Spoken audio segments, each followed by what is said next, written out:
Hey there, listeners, and welcome to another episode of the Earth Station One podcast. That's right, folks. We are back. And, for the second episode of 2023, God, it's hard to say that. I almost said 2022 right off the bat. We are here and we are going to be doing our Geek Seat episode. That's right, folks. We're putting 2022 into the Geek Seat. We're going to tie it down and make it beg for mercy. That's right, folks. We are going to have 2022 itis all night long, and it's going to be great to do it. This is one of our more fun episodes that we do every year, and we get to look back. And this is not like how we did last week where we did our top tens and or anything. This is moments, this is characters, this is talking all about that. And I think we got a great one for you folks, so it should be awesome to do. Of course, let's welcome our crew. Of course, joining me as always, the New Year baby himself, Mr. Mike Gordon, is here. Howdy. Howdy, sir. You ready for Happy this one? New Year. Sound like Frosty, right? Exactly. Exactly. But it's gonna be a ton of fun. The first week is of 2023 is always a weird one because it's 2023. What else can we say? We're living in the future. I don't think I ever Ooh. really got used to saying 2022. So So you can I, throw it out the window maybe right there. It's I good. was gonna say maybe that's a step up. It's an advantage for me as far as 2023 goes, but we'll see as well, the listeners will know, the viewers will know, because I'm sure to mess up the year all the time. Oh, I'm sure. And, we'll probably do that a couple times tonight. So, let's start the drinking game now, folks. Bottoms up. Every time someone says, let's take a drink, or every time everyone says 2023 instead of 2022, or vice versa, you know what? Take a swig. It's a nice thing. And it makes the show, this is a long one, folks. This is more like our old format. So, you know what? It's going to be a blast. I'm really looking forward to it. Of course, Ashley Pauls is stopping by again. Welcome. This is like a tradition. You've been on the last couple of the Geek Seat years for us. And, it just seems almost, like a tradition for you just to be here for us. It's one of my favorite episodes of the year, second only to the summer movie previews. So it's always fun to wrap up the year. It is, and I can't wait to hear what everyone's list is. And joining us for the first time talking about the Geek Seat and what his thoughts on 2022, Channing is here. Welcome, sir. Hey, thanks for having me back. Before we start, I just want to let people know that 2022 has consented to being tied down. Oh, yeah. It turns out 2022 is kind of into that thing, so we're all good here. A lot more people were becoming much more free. So the year decided, throw it out the window and said, hey, folks, tie me up. I'm all for it. So it's a good thing. So, Channing, it is great to have you here, sir. How was your 2022? 2022, like a lot of years, had a lot of ups and downs, but entertainment wise, I enjoyed a lot of things. I started a little project called Marriage near the end of 2022. Oh, Yeah, congratulations. That's Congrats. yeah, right. thank you. Yeah, October 7th. So, we've been together a few months now and we haven't stabbed one another. So I'm gonna say it's a successful marriage so far. Yeah. You're still in the honeymoon stage, Yeah, yeah, But yeah, yeah, yeah. Yeah, so thankfully she gets along with my parents.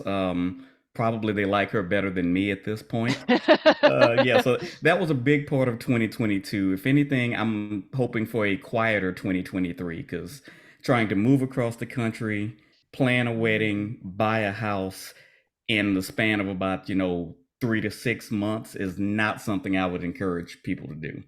you know what? Wow. Keeps you on your toes, my friend. Keeps the marriage fresh. That's it. That is very cool.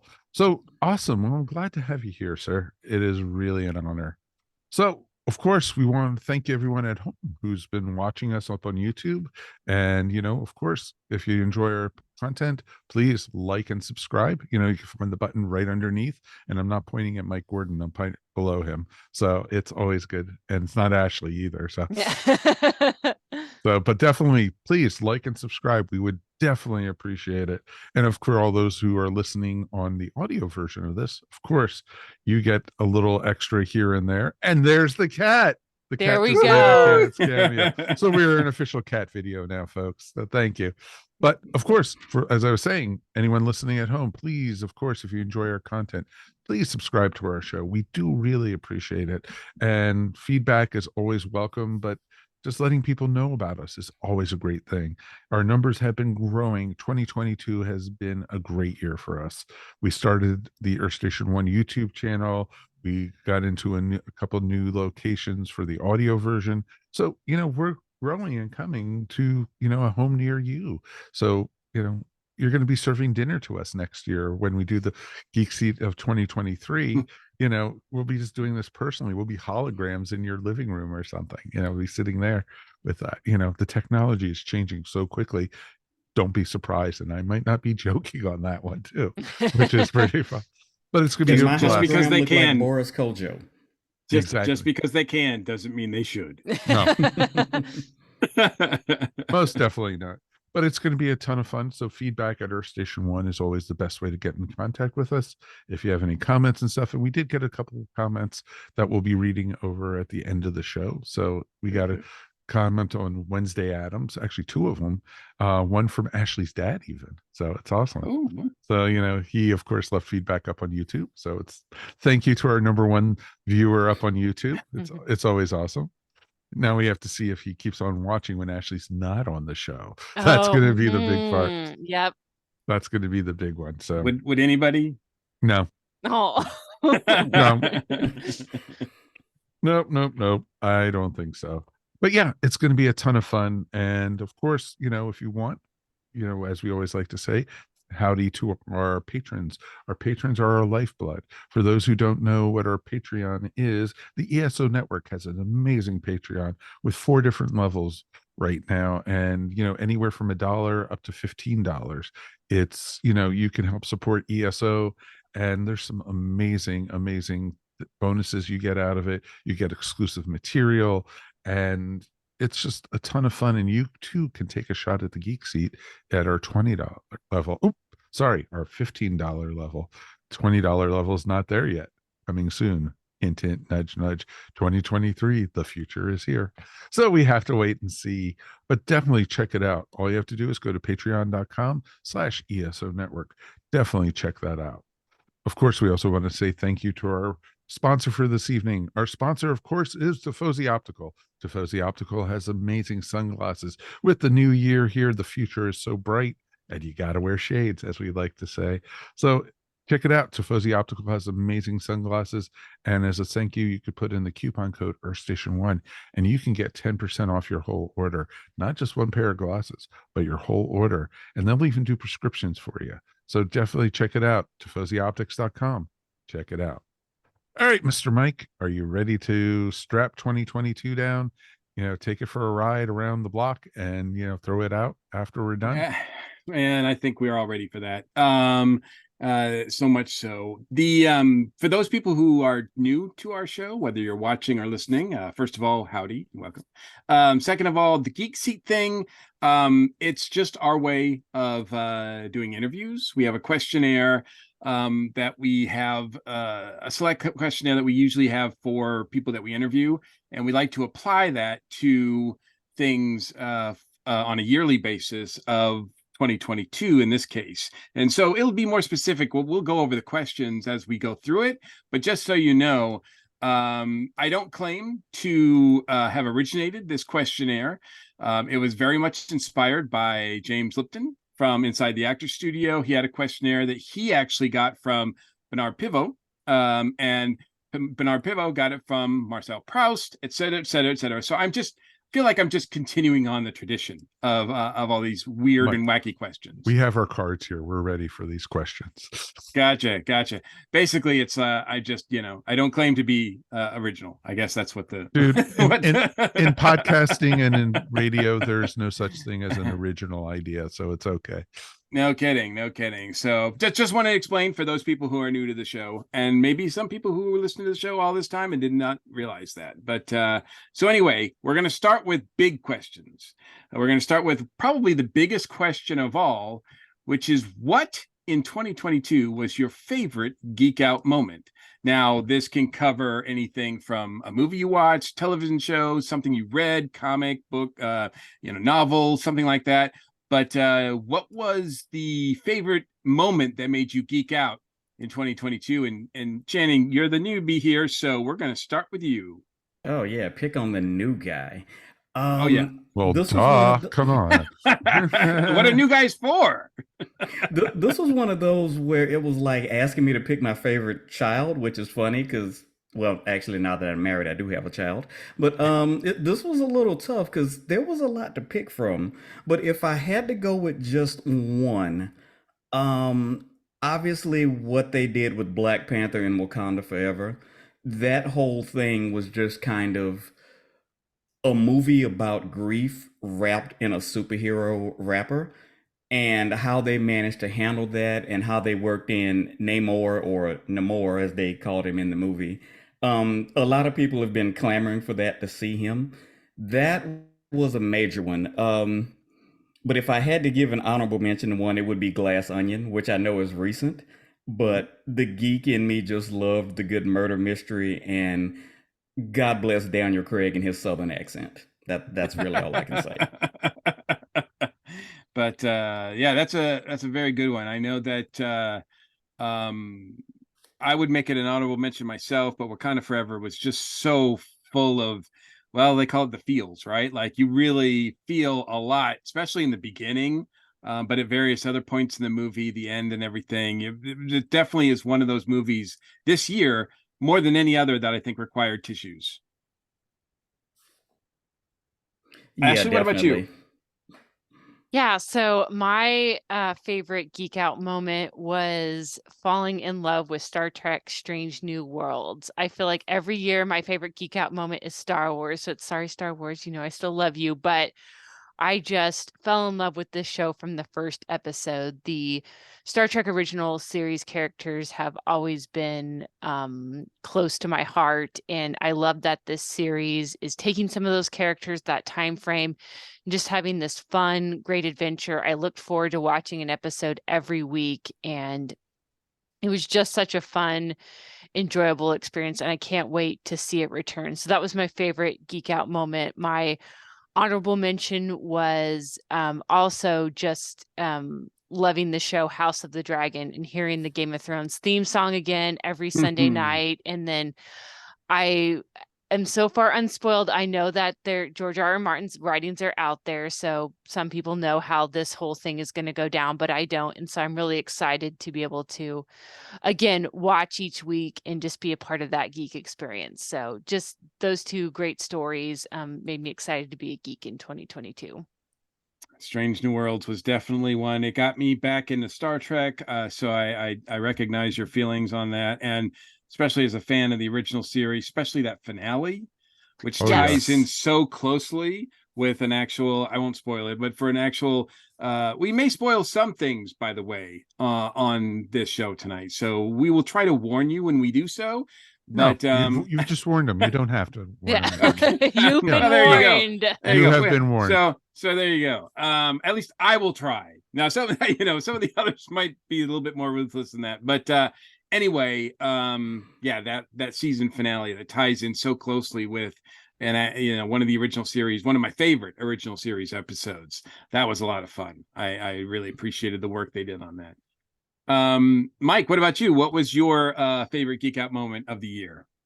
Well, my favorite geek out moment actually happened in episode 1 of Sandman.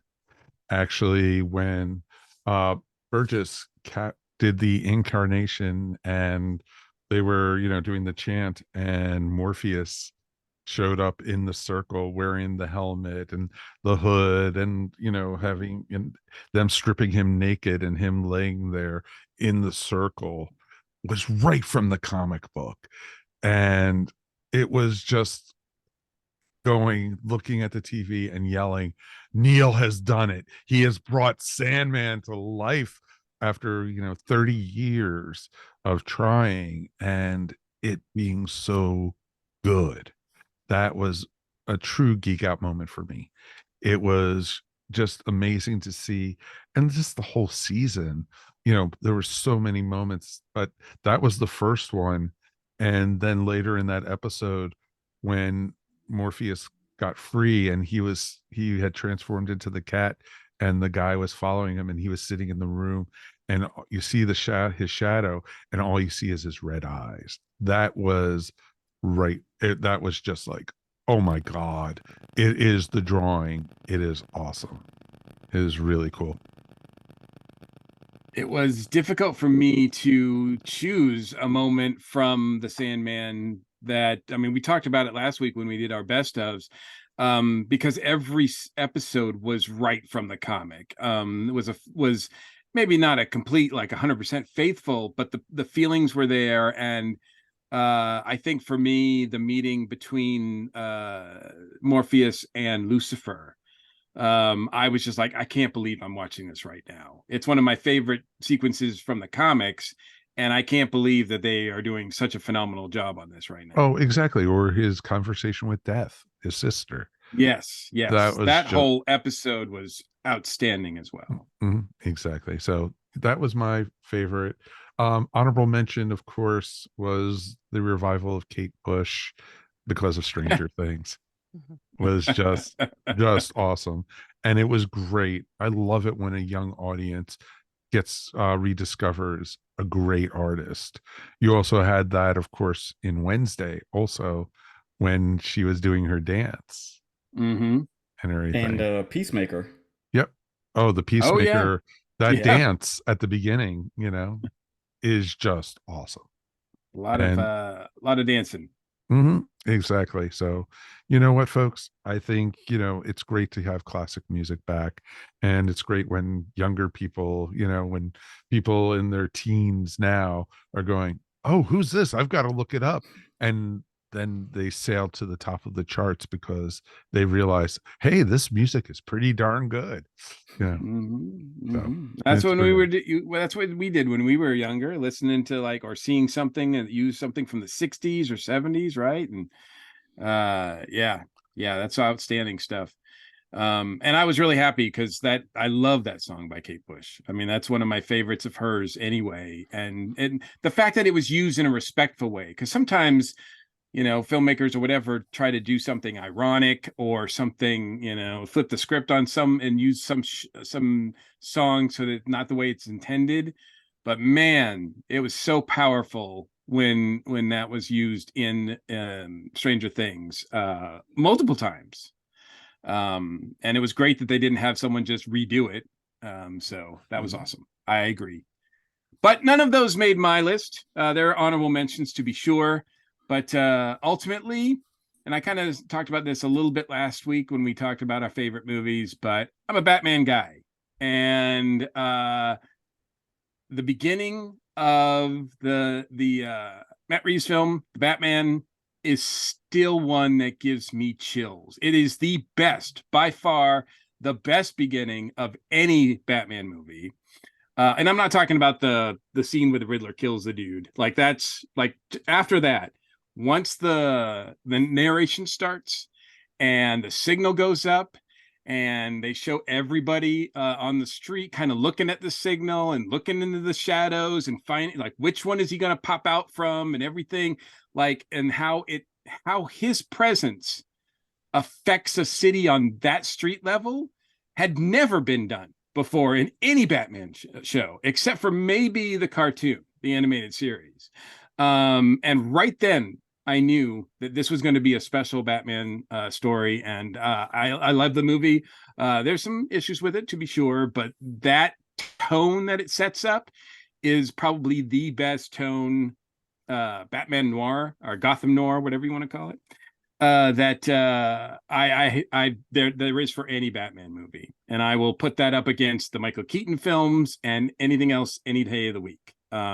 Gives me chills. I just rewatched it just like a hour ago, just to go like, am I making this up? Did I make a big deal about this? And then I watched it and I'm getting chills as they're looking down the alley and they don't know if he's coming or not. So awesome. Yeah, I've got that. I've got that one on my list. It wasn't a perfect movie, like you said, but to see a different take on Batman, where he was kind of fallible, he wasn't God Batman. You could see he was still kind of learning the ropes, and no spoilers, but he missed one or two things along the way. Yeah, I enjoyed it, and I hope that it's something that survives everything that HBO Oh, and James what's Gunn and going on, DC are right? doing. Yeah. Absolutely. It's like they finally get it right, and then all of a sudden, like, oh no, it might not it might disappear. But I don't think so. I think we've got it for at least one more movie, if not two. But we'll see. We'll see what that all turns out to be. But at least we have this, and that was an outstanding moment for me that I completely geeked out of. The other one that I will say, and this is kind of a minor spoiler, but it's at the end of the Fogelmans when we see Fablemans, when we see young Fableman meet John Ford for the first time. And as a classic movie guy, that sequence was utterly geeked me. I geeked out over that so much. It's a great story if it did happen, which I believe it actually did to Spielberg.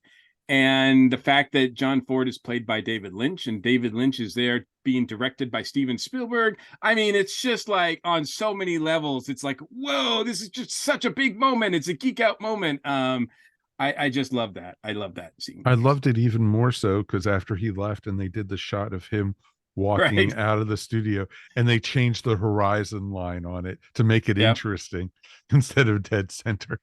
As if to say, like, yep, Spielberg took what he said to heart. Yep. And it's just it was just an awesome sequence, and it made me geek out on a lot of levels. So that was our favorite geek out moments of the year. But of course, we're talking about the good stuff, and we gotta, now talk about the bad stuff, bring it down a little bit. So, Ashley, we're going to start with you on this round. What was your most disappointing geek out moment? What turned your geek off in last year? Well, I was really looking forward to Jurassic World. I thought the trailers had a real Force Awakens vibe. I was so excited to see the planet overrun with dinosaurs. How is humanity going to cope with this? And unfortunately, the movie delivered none of what I was hoping for. I always try to go into a movie with an open mind and try to give things a fair chance, but I think this movie was just a big whiff. And so it was hard because I think it could have been so much more. And if you're going to have all those performers from the original films come back, and then just to have it not live up to that hype was a pretty disappointing moment for me. Absolutely. I think it was on both of our lists of our top picks for the year, It right? I mean, was. it seemed like a no-brainer.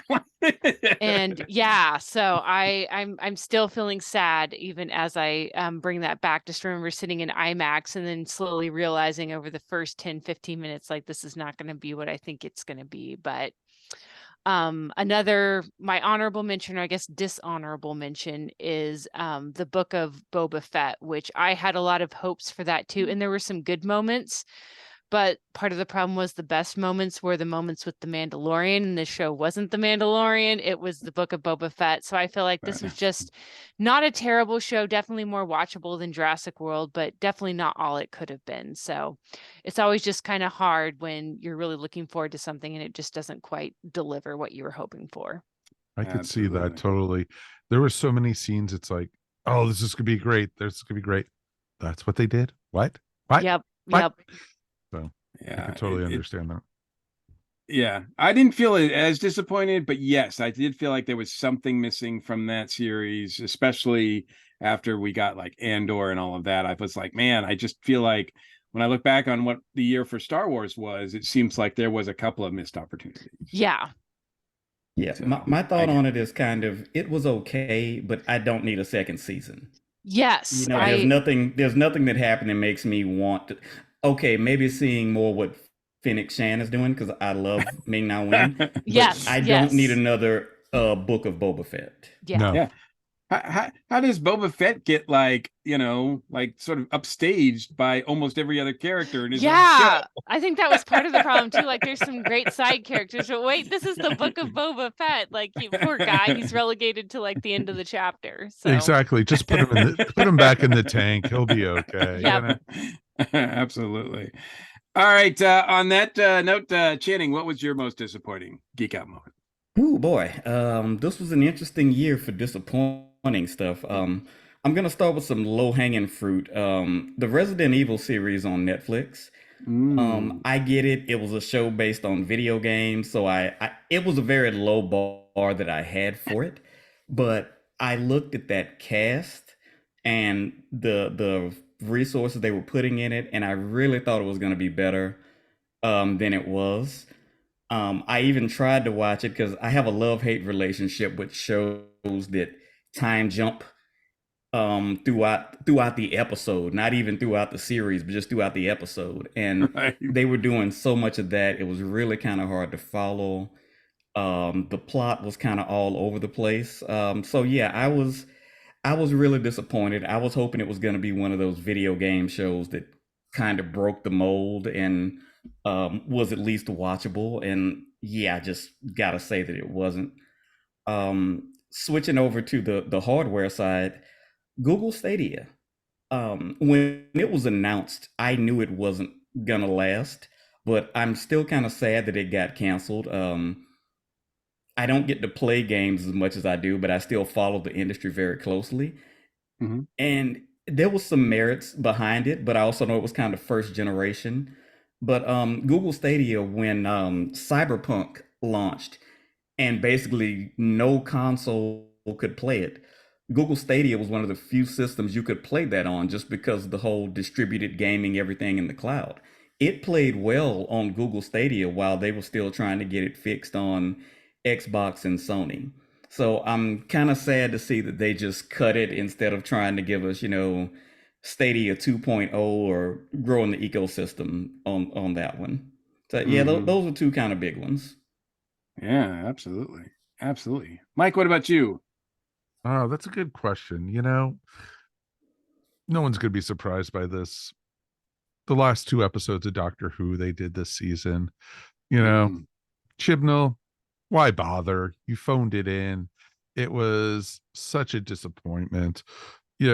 The Sea Devils episode was felt like it was written by a fifth grader, and possibly, they just put Chris's name on it to make him feel better because he couldn't do better. But it was then the Jodie's final episode, The Power of the Doctor, had so much potential. It had so much good coming out of it. Return of some old companions, some old friends, and even some old doctors. They had so much potential, and it fell flat on its face. And everyone knows how much I love Doctor Who. And it was frustrating because Jodie acted the hell out of it. She did such a great job. But, you can be great acting and you still, if your script is dog poop, you're still going to be reading dog poo. And, and that's what it came out of. And, I wanted to see more, but it was frustrating as hell for, Doctor Who fans. Mhm. And it was just God, I'm gonna go on a rant if I keep this up. So I'm gonna, I'll save it for when we talk on Earth Station Who, because you could find that if, for those who don't know, we have another Doctor Who podcast where we talk all things Doctor Who every other week, and it's a ton of fun. And we've thoroughly reviewed both episodes that were shown, and it, it he had so many episodes and so many, you know, so much time between the two. He had, 6 months between the two episodes. I was fully expecting every bit of power he had to wrap up everything, to make great stories for this final Jodie episode called The Power of the Doctor. And it's like, he didn't. It's like, what did you do with this time, dude? Were you just working on your resume? What? Because you're out of a job, and it kind of was disappointing. So that's what I'm going to say about that. Yeah, well, and I, we much, feel very similarly about Chibnall and everything like that, and that's why one of the things you'll find on Earth Station Who every time we record is we always manage to squeeze in some Chibnall bashing. Of course, even when he's not on the show, we chip him bash. Yes, yes, Yeah. and I expect that to continue in the new year. Hell, when we were at Dragon Con this year, we did a Jodie Whittaker, panel at doing Earth Station Who, the best of the 13th Doctor, and it all turned out within 3 minutes it turned into a bashing Chibnall panel. So there you go, folks. You There you gotta go. give the people what they want. Exactly. You do. Channing, you couldn't have said it better, my friend. You really couldn't have said it better. And folks, we love Doctor Who on this show. We originally started the show as partly a Doctor Who podcast. So it was, we love Doctor Who. So, any of the hate mail you're about to write and everything, send it to our folks at Earth Station Who, or if you want, even send it to the people over at, the Watchathon for Rassilon, or send it to any of the other ones who really care. I don't, So there you go. But there you go. All right. And All right. my honorable mention, yes, of course, is the train wreck that has become the DCU film and TV verse. It has so fallen apart, and it's sad to see, because it was beautiful when it was the Arrowverse. It was awesome when, before Zack Snyder, got his hands on it and started tearing it apart. And there were hints of brilliance in Black Adam. I'm not going to lie. And there was hints of brilliance in Stargirl this year, hints of brilliance in The Flash, and Legends of Tomorrow was awesome, but they decided to cancel it and everything. They were introducing Booster Gold of all characters. It was going to be great. Superman and Lois, I still have hopes for that, but I'm pretty sure that's going to get canceled probably after this season anyway. Like Mike said last week, Doom Patrol, same thing. Brilliant show. Brilliant show. Titans, I think, is kind of a train wreck right now, but there's, you have good and bad. So hopefully we'll get some, something out of it. There are some new guys at the head that I have faith in. So, it's going to be rough for, I think, another year or two. But I think probably starting next year, we're going to see some good stuff. That's cool, because, as long hopefully as the train will be righted. Oh, I hope so. The road will be righted. Something like Fingers that. crossed, my friends. Fingers crossed. Justice for Legends of Tomorrow, because I'm with you on that one. They deserve a chance to wrap that show up, because don't get me wrong, that first season was rough, but after that, they really found their stride. They just said, we're going to turn into the skid of goofiness. Mm-hmm. And I think with that cast and that setup, it worked fine. And I wish they would have had a chance to have a good goodbye. Yeah, I agree completely with that. You couldn't have said that better, because that's exactly what I was thinking. This show kept on getting better and better each season, but because of the first season and a half, they lost a lot of their audience, but they did build a loyal audience also at the same time. So it was interesting, folks. So those are my most disappointing moments. Absolutely. Damn you, Chibnall. My most disappointing moment, movie wise, certainly, and on so many levels, it's kind of related. Mike's, it has to do with another Doctor, but I'm just going to sum it up in one word, and that one word is Morbius. Oh, and you know what? Yes. I'm not even going to do it any favors by talking about it any more than that. Just don't. Don't. I kind of knew that I shouldn't have, and I still did, but don't. So, it's so painful. I love that character in the comics too, but don't. All right. So that said, we're going to move on to the another category. And this is our favorite character of 2022. This can be real, can be fictional. It's fun either way. But Mike, we're going to start with you. Who was your favorite character of the year? You're going to be surprised by this one. Captain Christopher Pike of Strange New Worlds. It's the hair, right? It's the hair. It's got to be the hair. Every episode, his hair keeps on getting bigger and bigger. It's like, wow, they must have a huge supply of hair gel in the 23rd century. So he is the captain I've always wanted to see on Star Trek. He is so good natured. But he can turn in a heartbeat and show how serious he is.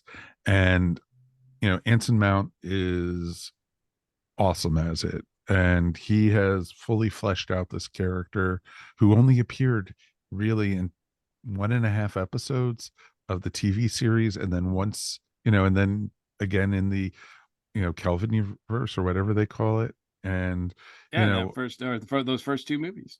exactly, until he was killed and he wasn't by played Khan. by bad actors in either one of those. No, not at all. But Anson Mount has just done an amazing job as Christopher Pike. He makes me excited each week to watch this because I want to see what he's going to do. Even the very first episode of the series, when he beamed down to the planet and right in the middle of the two warring factions, it's like, hi, and he was just great. And this is what you want from a Federation captain. And I thought he was awesome. And it makes me excited for season 2, which we're going to get later this year. And after the train wreck that we had with Picard season 2, I'll be very, I was very happy with Strange New Worlds. So it was pretty cool.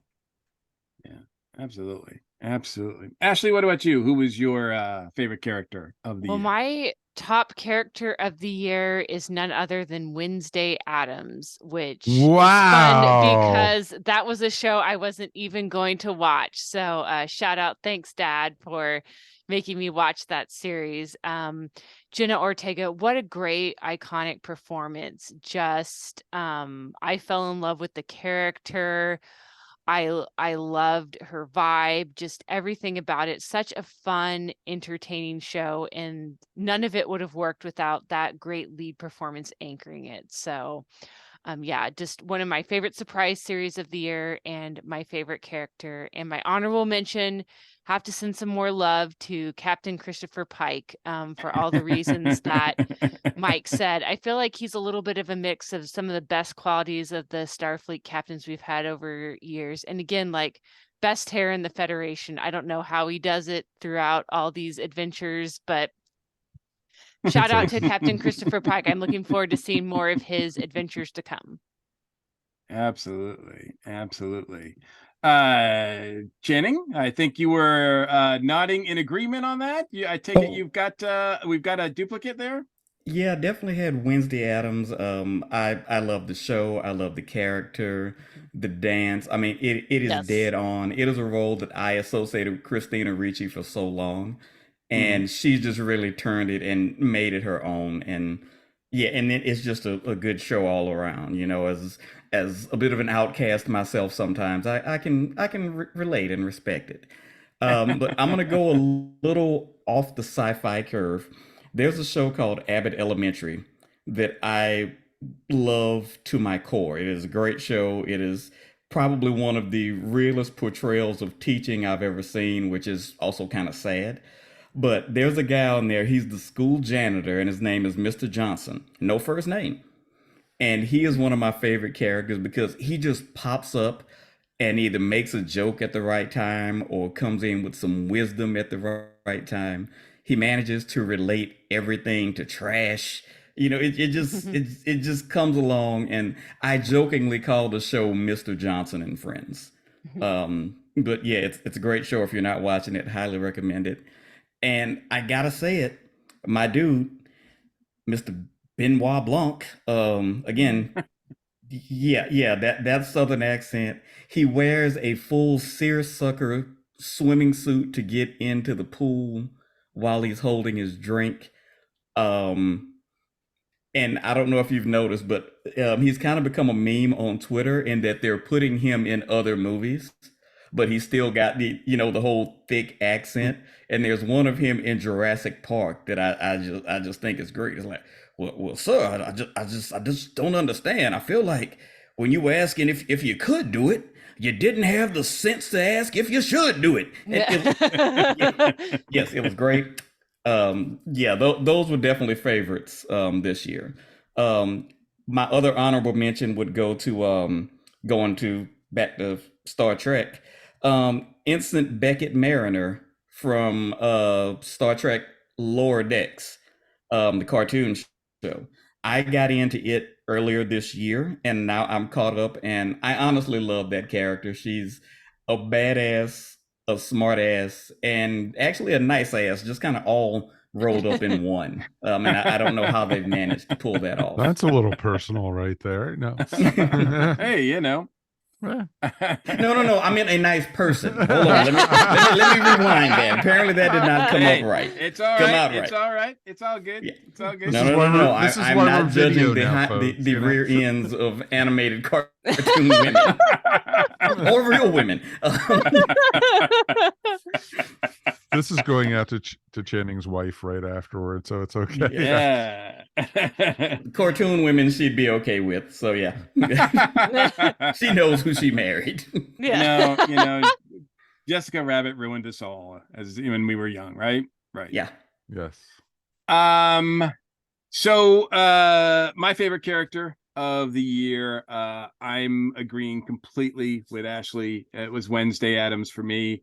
For different reasons, actually, because I was familiar with the character. I'm a big old school Addams Family, Snap Snap, the whole family, black and white 60s show. Also like the movies, especially Christina Ricci has the best scene in any of those movies, which is the Thanksgiving play scene, right? Where she's it's classic. If you haven't seen it, Google it. It's great. It's the best. But they take that version of Wednesday and they make a series about it. And Jenna is amazing. She completely owns that show. And I'd never heard of her before. And so for her to do that was completely amazing to me. Also, she's already become like, a huge internet sensation with the dance. I don't think there's a time when I go online where somebody's not recreating that dance. And the fact that she choreographed it herself while she was suffering from the early stages of COVID just makes it that much more impressive. But to me, the number one example or the number one reason is that Wednesday Addams, we know that in a normal high school environment or in a normal town, she is an outcast. She is an outsider. But what I found was really interesting was that when you put her with other, let's say, supernatural creatures, other strange folks, she's still an outcast. She still stands out. She still is one of those persons that you don't think likes you at all, but you really want her to like you. Like it's an amazing thing that she has. Like you really want to impress her, even though she wants nothing to do with you and you understand that, but yet it's compelling. It's just a great character that I think they've amplified so much so that she's really the only one out of I think the whole family that could carry her own series. And she does so wonderfully. Now, of course, Fester's another thing. Yeah. The thing is, I probably would get annoyed too easily with a Fester show. I really would. It would be kind of too crazy, wouldn't it? Yeah. Yeah. You can only take Fester in doses. I get that. The other, if I'm going to have an honorable mention, I have to reach out back to the Sandman death.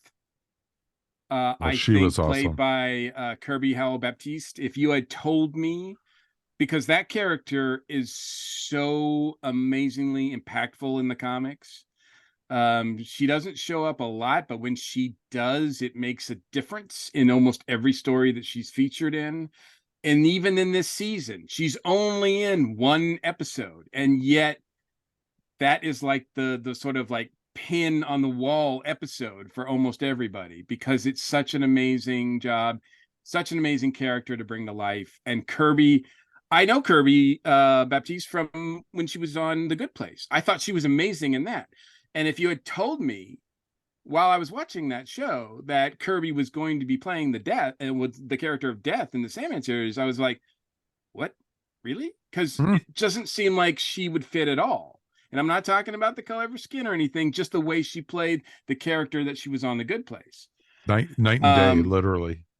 Absolutely. But yet she encompasses that role, and she is Death for me now. Like, and that's a hard image to eclipse. Because in the comics, she's very, very iconic. But now seeing her in live action, find it weird, but now I can't wait to see Death again. I can't wait to get a visit from Death, because if it's Kirby, then everything's going to be okay. Like, it's amazing, the job that she did, and the writers, and bringing that character to life. It's just a wonderful thing, and it wasn't easy, I'm sure. All right, so we're going to switch now to our least favorite character of 2022. And for this category, usually when we're interviewing somebody, the question is, what character would you least want to meet? And that's the approach that I took to this category. Not so much that the character is junk, is garbage.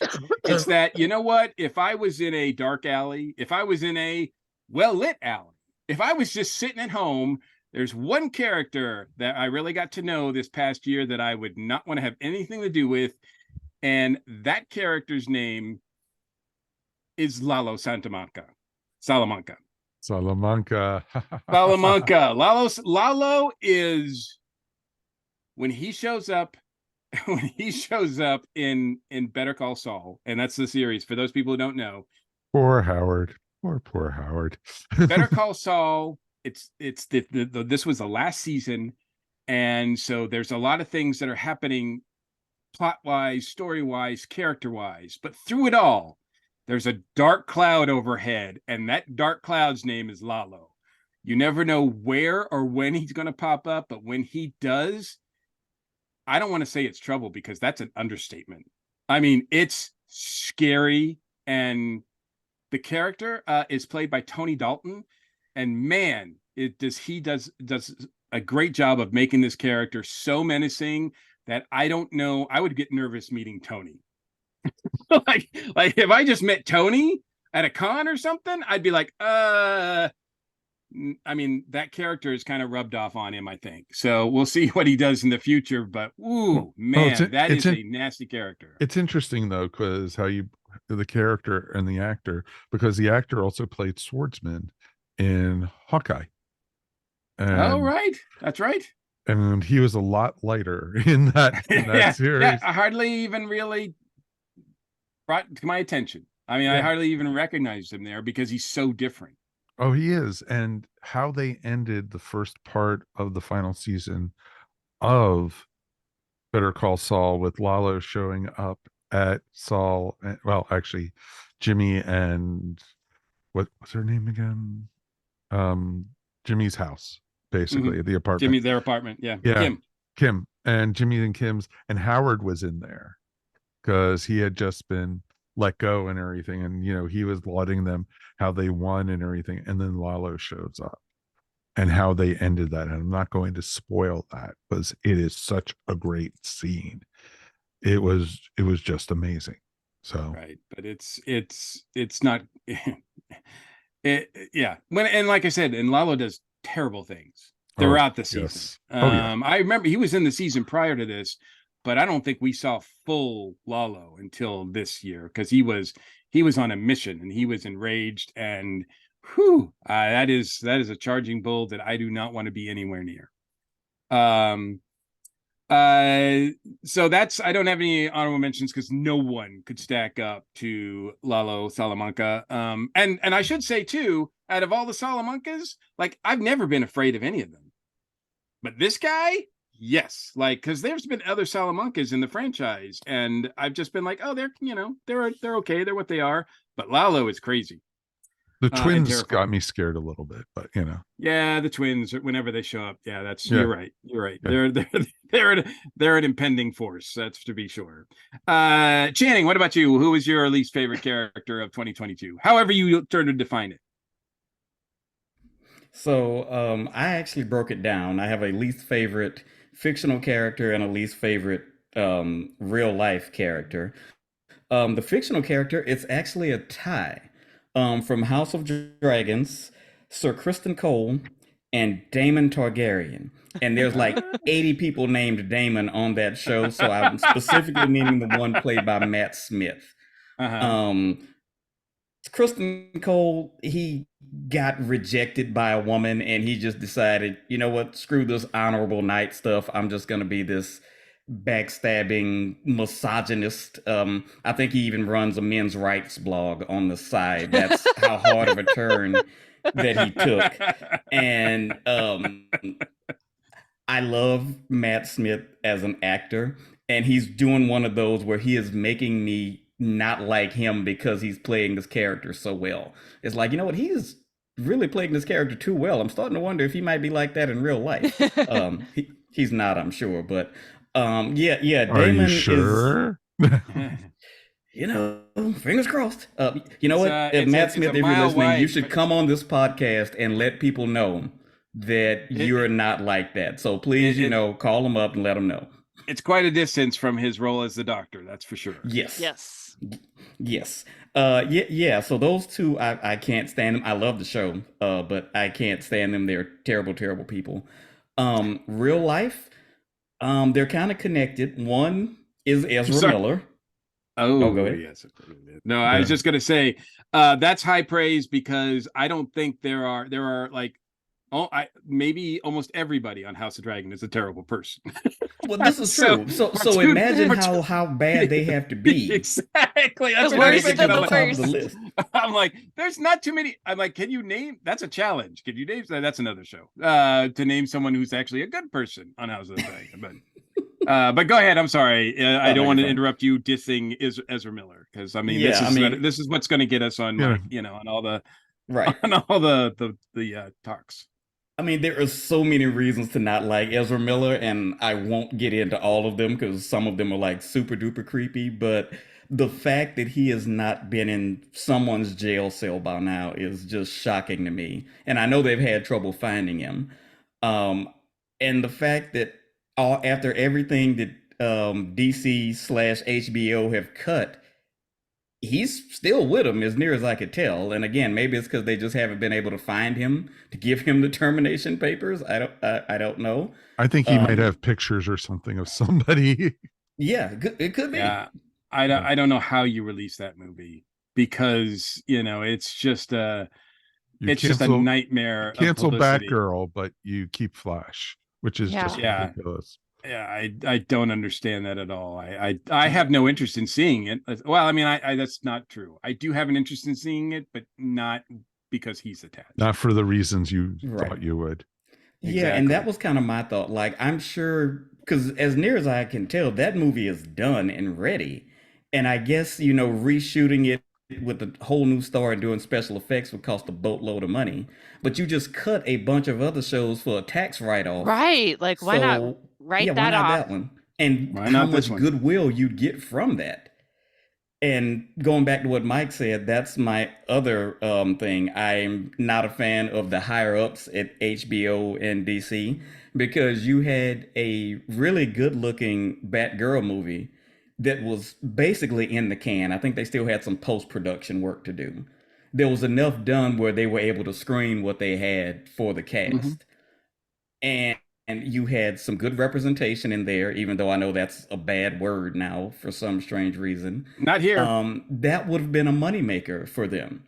But again, to save a few tax dollars, they decided to just, cut off the nose despite the face? I kind of feel like that's what they did. So yeah, it's a double DC of least favorite for me.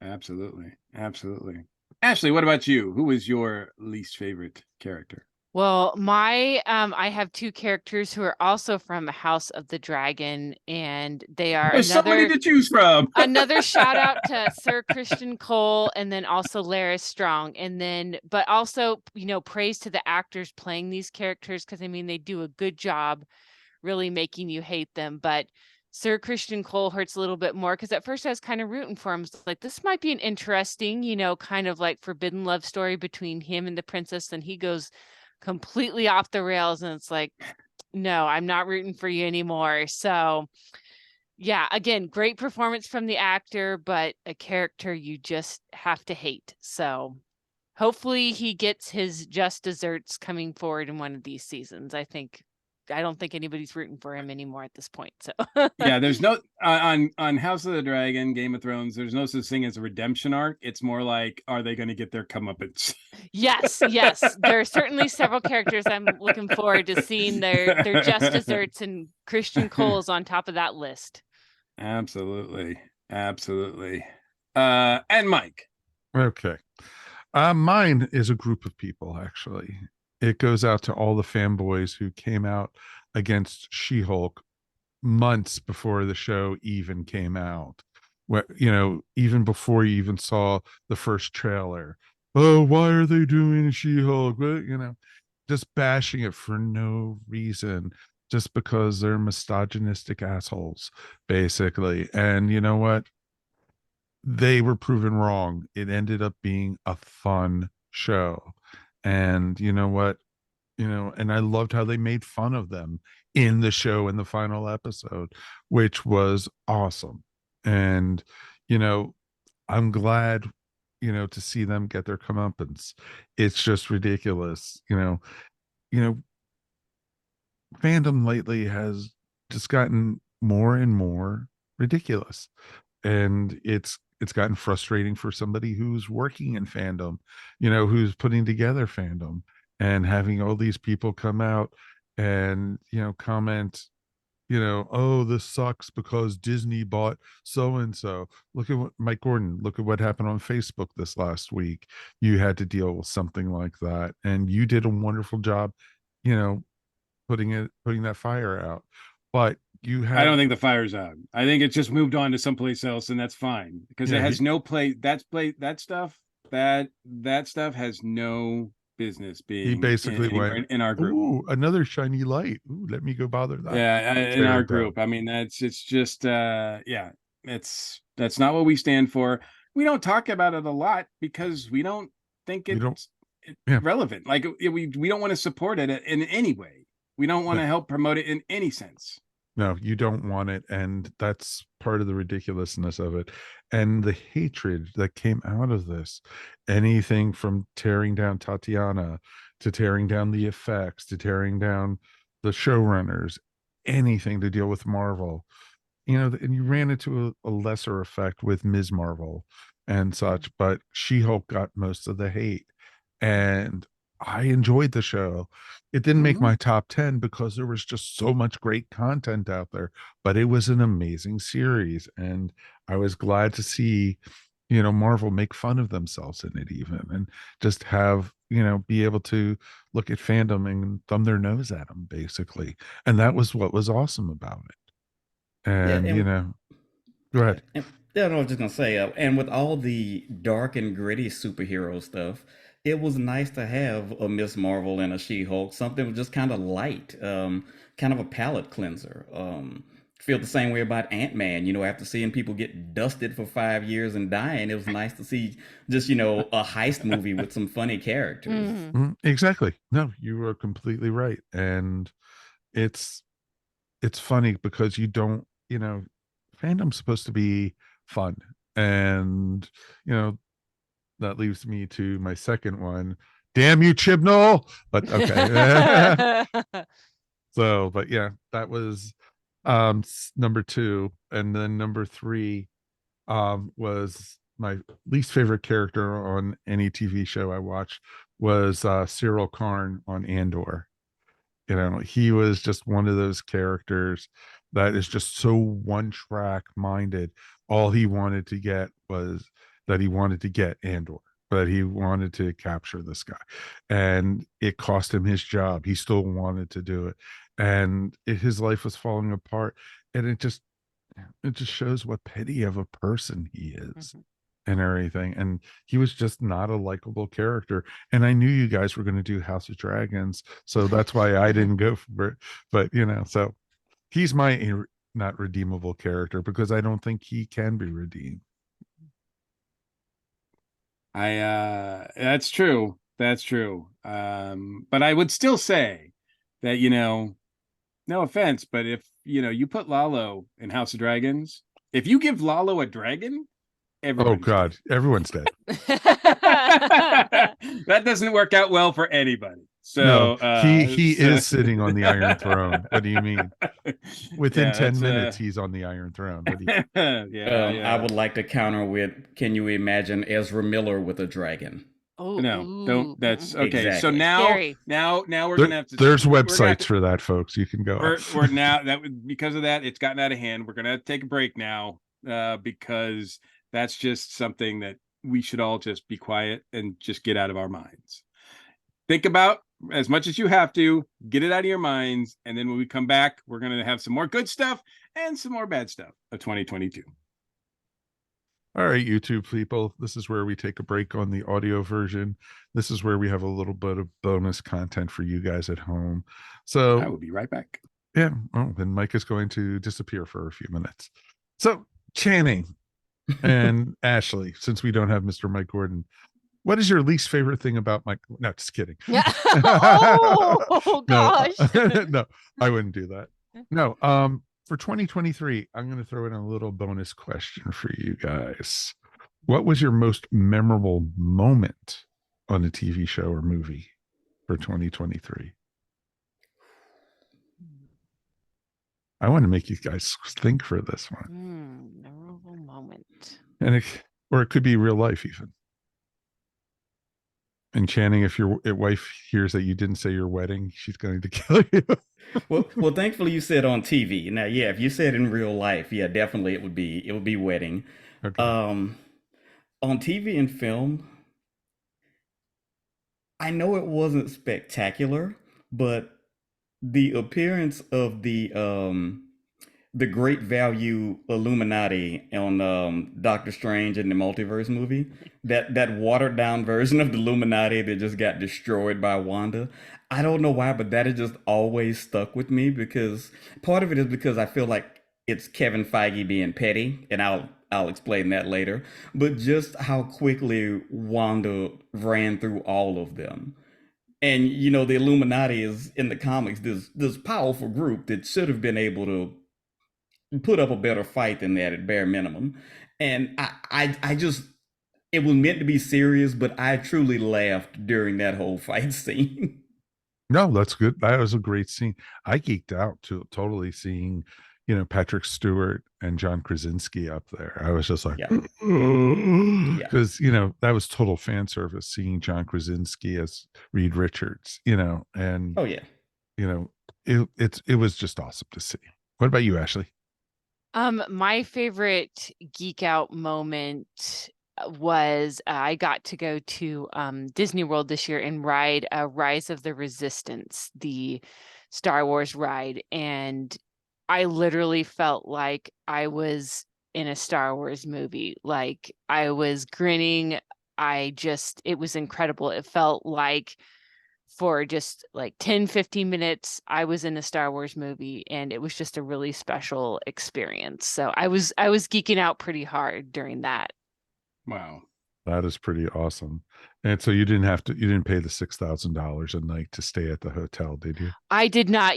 I did draw the line there. I paid $15 to get a guaranteed spot on Rise of Resistance, even though I have thoughts about Genie Plus and some of the things going on at Disney World. That's for another time.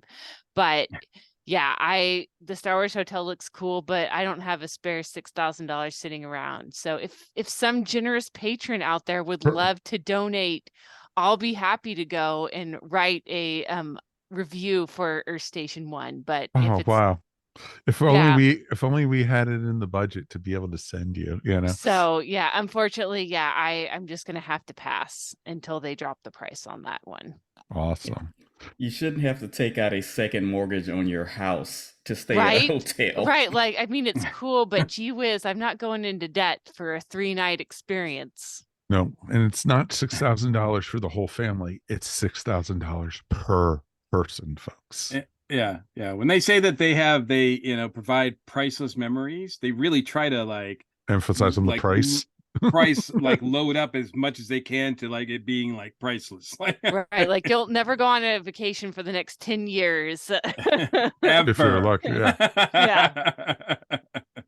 That's crazy. So Mr. Mike, the same question. What was your favorite geek out moment real Oh, life I or thought I was going to answer what was my most disappointing moment thing about Mike Gordon, and my answer is that I'm still on this podcast. we can change that. We could. I can have this guy take over as my new co-host. Well, I think that's corporate endorsement, so that would be nice.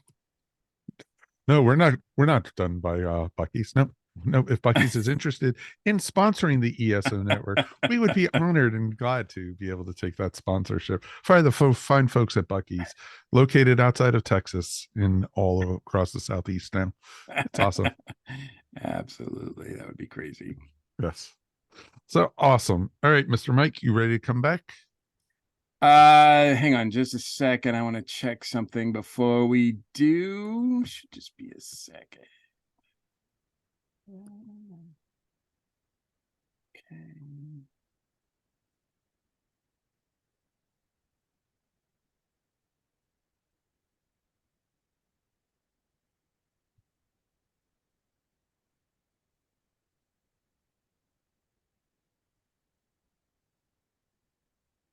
Yeah.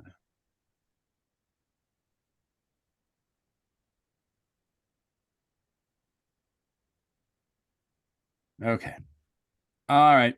I am ready to return. Awesome. All right. So, hey there, listeners. Welcome back to Earth Station One. Now it is time to look at our second round of 2022 in the Geek Seat. Mr. Mike, what do you got? Yeah, we're about to get real pretty soon. But before we do, let's find out what our favorite word, phrase, quote, pose, etc. are. And we will start with you, Mike. Okay, mine actually is going to go to Better Call Saul. Actually, the episode when they had captured Nacho and they were about to kill Nacho. Basically Juan Bolosa, who was basically one of the heads of the cartel, was like, said to Nacho, today you're going to die, but there are good deaths and there are bad deaths. Tell me what I need to know, and I will see that your death is a good one. So they're basically showing there is no way out, dude. Nacho, you're dead and everything either way. And Nacho actually turned it around and ended up killing himself. Spoilers, by the way. Yep. That is the writing on that show was so solid. Oh yeah, so solid. I love that show. I'm gonna miss it. Ashley, what about you? Yeah, so I lately each year I've been trying to pick a word or theme for the year. And I believe last year I picked mindfulness. So this year I picked challenge because I wanted to kind of push myself into doing some new things, trying some different things. The year actually ended up being challenging in ways that I wasn't prepared for, which I'll get into in the most disappointing things of the year. But yeah, I just wanted to kind of prove to myself that I could do some things. I recently became a fan of the Great British Baking Show, and I would watch those episodes and watch them bake all these elaborate, complicated things and think there's no way I could do that. And then I thought, but what if I tried anyway? And so I've been working really hard over the past year to kind of challenge myself and improve in that. Since I'm a celiac, I have to do baking gluten-free, which adds another level of complexity on top of that. But I've definitely had some failures, but I'm really proud of myself with all the progress I've made. And then just reminding myself that if you face the challenges head on, you are strong enough, you can do it, you can learn new things. It's never too late to try something new and take on a challenge or something difficult. So yeah, that I would say was my theme for the year, and would just encourage other people to, like, don't be afraid to try something different that seems a little bit hard. You can do it, and you may have a few mistakes and mess ups along the way, but you'll get there in the end. Nice sentiment. Awesome. All right, Channing, follow that up. Yeah. Yeah, Oh come on, no. let's see it. Oh no. I think my internet's going down. Oh no. No. One. Well said, Ashley. Actually, mine is just a quote, and sadly, it's from a recent one, and it's just, and I won't try to do the accent. Um, it's a dangerous thing to mistake speaking without thought for speaking the truth. That is a great Yes. line. It's a good That one. Yes, is yes, yes. awesome. And if that quote could be applied to like the last 4 years, if we're just being honest. Yeah, I could see that. Yeah, yeah, yeah. But yeah, that one really kind of did it for me. And Mhm. again, it came right near the end of the year, which is probably when I truly, truly needed to hear it. So yeah, I think that's probably my big quote of 2022. Yeah, it's perfect. Perfect. Well said. And well, that was, yeah, well written. Benoit Blanc. Like, we should all be like him, right? Yeah. I mean, the guy wears a fez in the bathtub. I mean, that's perfect for me. Well, as long as we all talk in the accent, I'll be thrilled. It'll be great. I was like, I could have spent all of the lockdown in a bathtub. That would have, like, why didn't I think of that? Because we only have showers here. That's why. That's Okay. why. I was going to say you could have done each podcast in a bathtub. Not the same at all. No, I'm sure. And that was before we had video. So yeah, that would have been. It's too late now because yeah, no way. For me, my favorite word, phrase, quote, pose, etc., is basically just one word. And it comes from this recent season of Doom Patrol, and that word is buttpocalypse. It makes you laugh, it makes you smile. It does. Usually, the end of the world does not make people laugh, but if it's a buttpocalypse that's going to end it. Mhm. I mean, that's pretty funny, and it's pretty awesome. It's just one of the things about that show that I love so much. It's just crazy pants. Yeah, as soon as I heard that word, I'm like, yeah, that's it. Now I will, on a more serious note, as an honorable mention, I recently saw an animated adaptation of the book by Charlie Mackery. It's a children's book called "The Boy, the Mole, the Fox, and the Horse," and it is a beautiful book full of beautiful drawings. And the animated adaptation is done very well, very heartwarming. It's like getting a big hug, like around your soul. And one of the phrases that because I haven't actually read the book, but now that I've seen the cartoon, the animated on Apple Plus, by the way, I do want to get the book because it does look like it's a little different and yet the same in terms of its sentiment. And one of the things that really stuck out for me, and especially for younger folks, actually for anybody who's out there, I mean, who doesn't need to hear something like this? The quote is, "Always remember you matter. You're Mhm. important and you are loved. And you bring to this world things no one else can." Mhm. Just a simple phrase, corny as heck, but I mean, it's so good to hear. And it's something I think all of us need to be reminded of. Sometimes a lot. So that is well said. And if you get a chance, check that out. Check out the book. Check out on Apple Plus. Not only is there the animated adaptation is wonderful, it's only about a half an hour, but then there's a documentary on the author, the painter himself, which is really fun to watch, and he's a great soul. It was a really great experience getting to know him over the weekend, watching all of that stuff. So I definitely encourage that. All right, so now we're getting a little. I say that phrase because we're about to dip into some downer stuff, right? And some good stuff, but some downer stuff. But before we get to the downer stuff, let's get to the good stuff. What was your favorite geek out moment in real life? This is not something you saw on TV, not a moment that like a character did on a show or in a book. Channing, we'll start with you. What was your favorite geek out moment of 2022? Ew.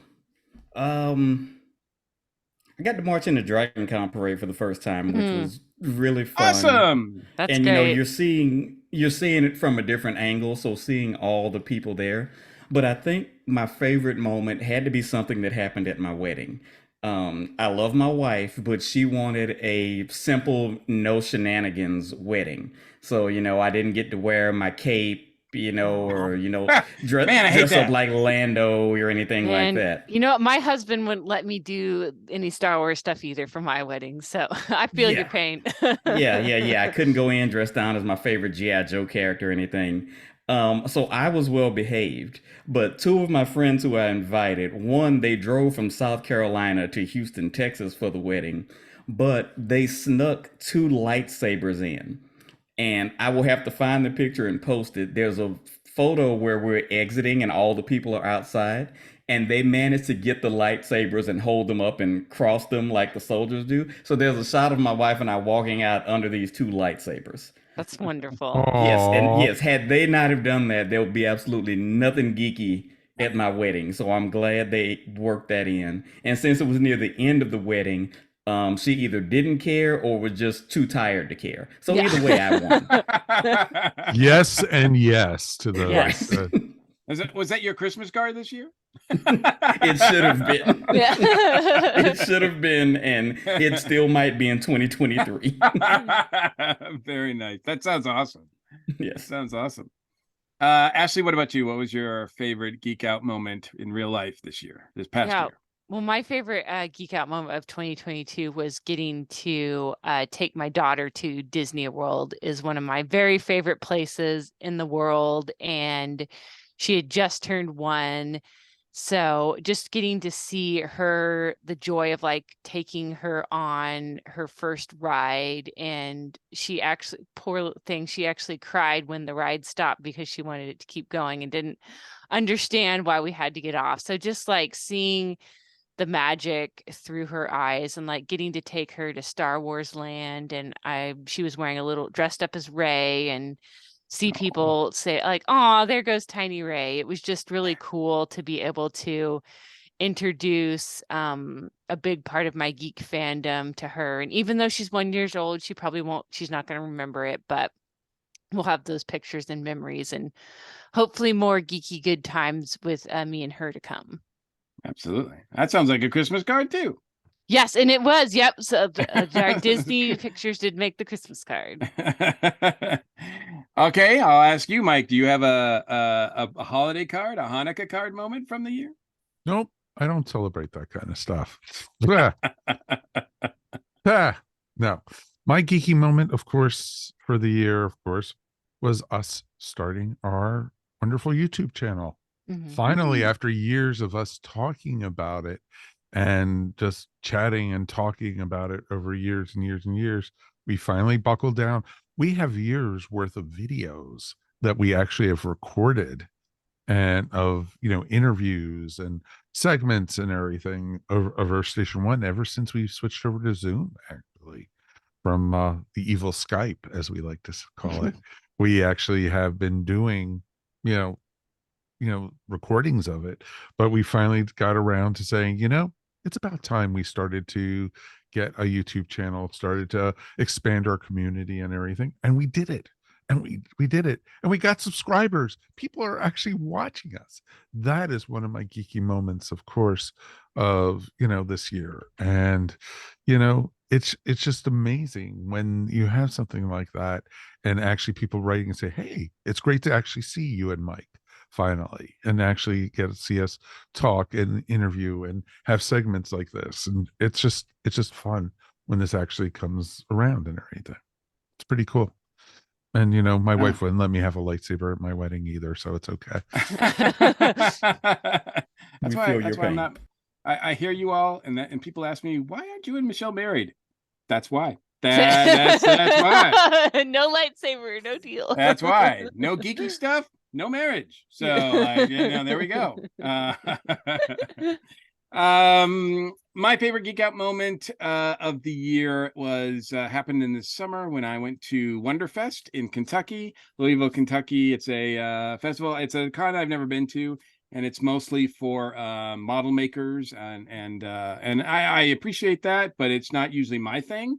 However, the star attraction of this year was a appearance by Nicholas Meyer, who is a director of great renown, has directed one of my favorite movies of all time, which is Star Trek II: The Wrath of Khan. And he's also done a lot of other great work as well. The Day After, Time After Time. I mean, he's done a lot of great movies, and he's most recently written a lot of Sherlock Holmes stories. So, and I'm a big Sherlock Holmes guy, so it was great to meet him. He didn't disappoint. He was a really nice guy.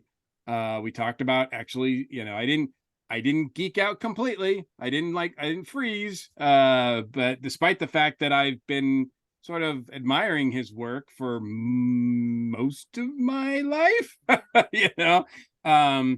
and yet we talked about Sherlock Holmes a bit, and who he pictures when he writes and all that kind of stuff, because there's been many actors, of course, that have played him and all that. So Of course. we had a fun talk about Sherlock and the actors, and he's just a great guy. And it's one of those things, it's, you don't know, like they say, never meet your heroes, but when you have the chance, I say go for it, because you never know. And so far I've been pretty lucky. I mean, most of my heroes, most of the people that I admire that I've met, it turned out to be decent people. So, and Ezra Miller is not on my list of people that I want to meet. So, I think I'm gonna avoid one there. But he's a great guy, and he's starting to do more appearances. I think he's scheduled to be at Monsterama this year. I think it's in October.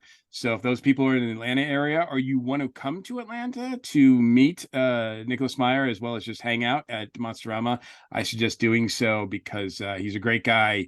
And it's a very small convention, so it's a very intimate setting. So you won't just be in a sort of a line, sort of factory line, and he's just churning out autographs. You actually get a chance to talk to him, meet him, and that kind of thing, and pictures and all that kind of stuff. And so it's a great experience when that works out. So I appreciate that. Any other honorable mentions for exciting things or great things that happened to you guys? Nope. Wow, what a rough year. Well, I mean, I did buy a house, but all my geeky stuff is still stored in the closet. For some reason, we haven't been able to find space for it. We've been, we moved in here in September, so we've got some other stuff set up, but the geeky stuff, we're still having trouble finding space for some reason. Can't imagine why. Interesting. Yeah, that's when you have to have that man cave, right? Right. Or Ashley, do you have something similar? You have a woman cave? Yes, I do. That's where I'm sitting right now. It worked out well. I have the entertainment room in the basement, and it's just covered with Star Wars and Marvel stuff. So it's my happy zone. I have to keep it out of the upstairs, but down here, it's just all geek all the time. So I will say, even though I'm not married, I do feel your pain, because a lot of people comment, man, you got a lot of stuff in your room. Look at all the books and all the tiki and all that stuff in your room. Like, man, that's amazing. You got all that stuff. It's yeah, that's because none of it is allowed outside of the room. Yeah, it's I have to maximize my space. I'm sure in 10 years it'll wall to floor all geek stuff, but it's I'm gonna pack it in. So this is my storage bin. Yep. Mike, I also want to take the opportunity here too to say that it's been a great year for us, I think, as a podcast, especially with a lot of the interviews that we did. Oh, I know that was an inspiration behind doing the video part too. And I mean, I think when I look back at some of the names and people that we were able to interview on the podcast this year, it was phenomenal. And I just think it's one of our best years yet in terms of guests. And the best is yet to come, as we like to say. So it's pretty awesome. So it is a neat thing. My one honorable mention, let me put it out real quick, is actually getting to go to Barcelona, Spain, and actually seeing the world famous Sagrada Familia, which is the church that's been being built since the late 1800s, and it is not done yet. And it is an amazing building that you can see, so many places up, pictures of it and everything, and actually being able to walk into the chapel, which is, only been done over the last 15, 20 years. And it is just amazing to see, because this is all carved from stone, and they're doing it, traditionally. They're not just, putting metal up to finish it up and everything, or plaster. They're doing the actual art, going from the original architectural drawings. And it is just amazing to see in person. And it makes you feel so small, because this thing is just so damn big. It is just awesome. And we had a blast going to it, and being able to go to Spain and everything, Judy and I, and with friends. And being able to do stuff like that is stuff 5 years ago even I would have never been able to imagine myself doing. So it's pretty cool. It's always like one of those things where you dream about it. Oh, I'm going to someday get it to this place, to go to this place. And we did it. And it was just awesome. That's awesome. That's cool. That's really cool. Pretty awesome. All right. So that's our good stuff. That was our highlights for the year. All right. Good night, folks. We'll see you next time. Ashley, what was one of your most disappointing moments of the year, geek-wise, in real life this year? Yeah, so probably real life was having to say goodbye to my 19-year-old cat Cricket, who was diagnosed with cancer in May, and then a month later she was gone.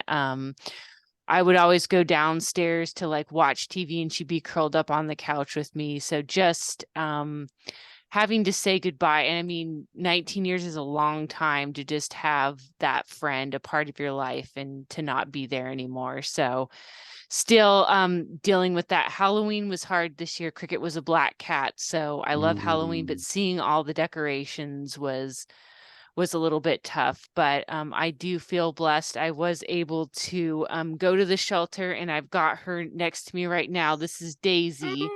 And our ratings go up. Yes, that's awesome. a 2-year-old shelter cat, and named her Daisy after Daisy Ridley, the actress who plays Ray. Everybody thought I was going to name my cat Ray, but I had to be just a little more just a little more less predictable than that. But Daisy, of course, does not replace Cricket, but it's nice having a little buddy. And Daisy has now taken up the tradition of sitting on the back of the couch and watching movies and TV shows with me. So yeah, grateful to have her, but still remember it's hard losing a pet. They really are a member of the family.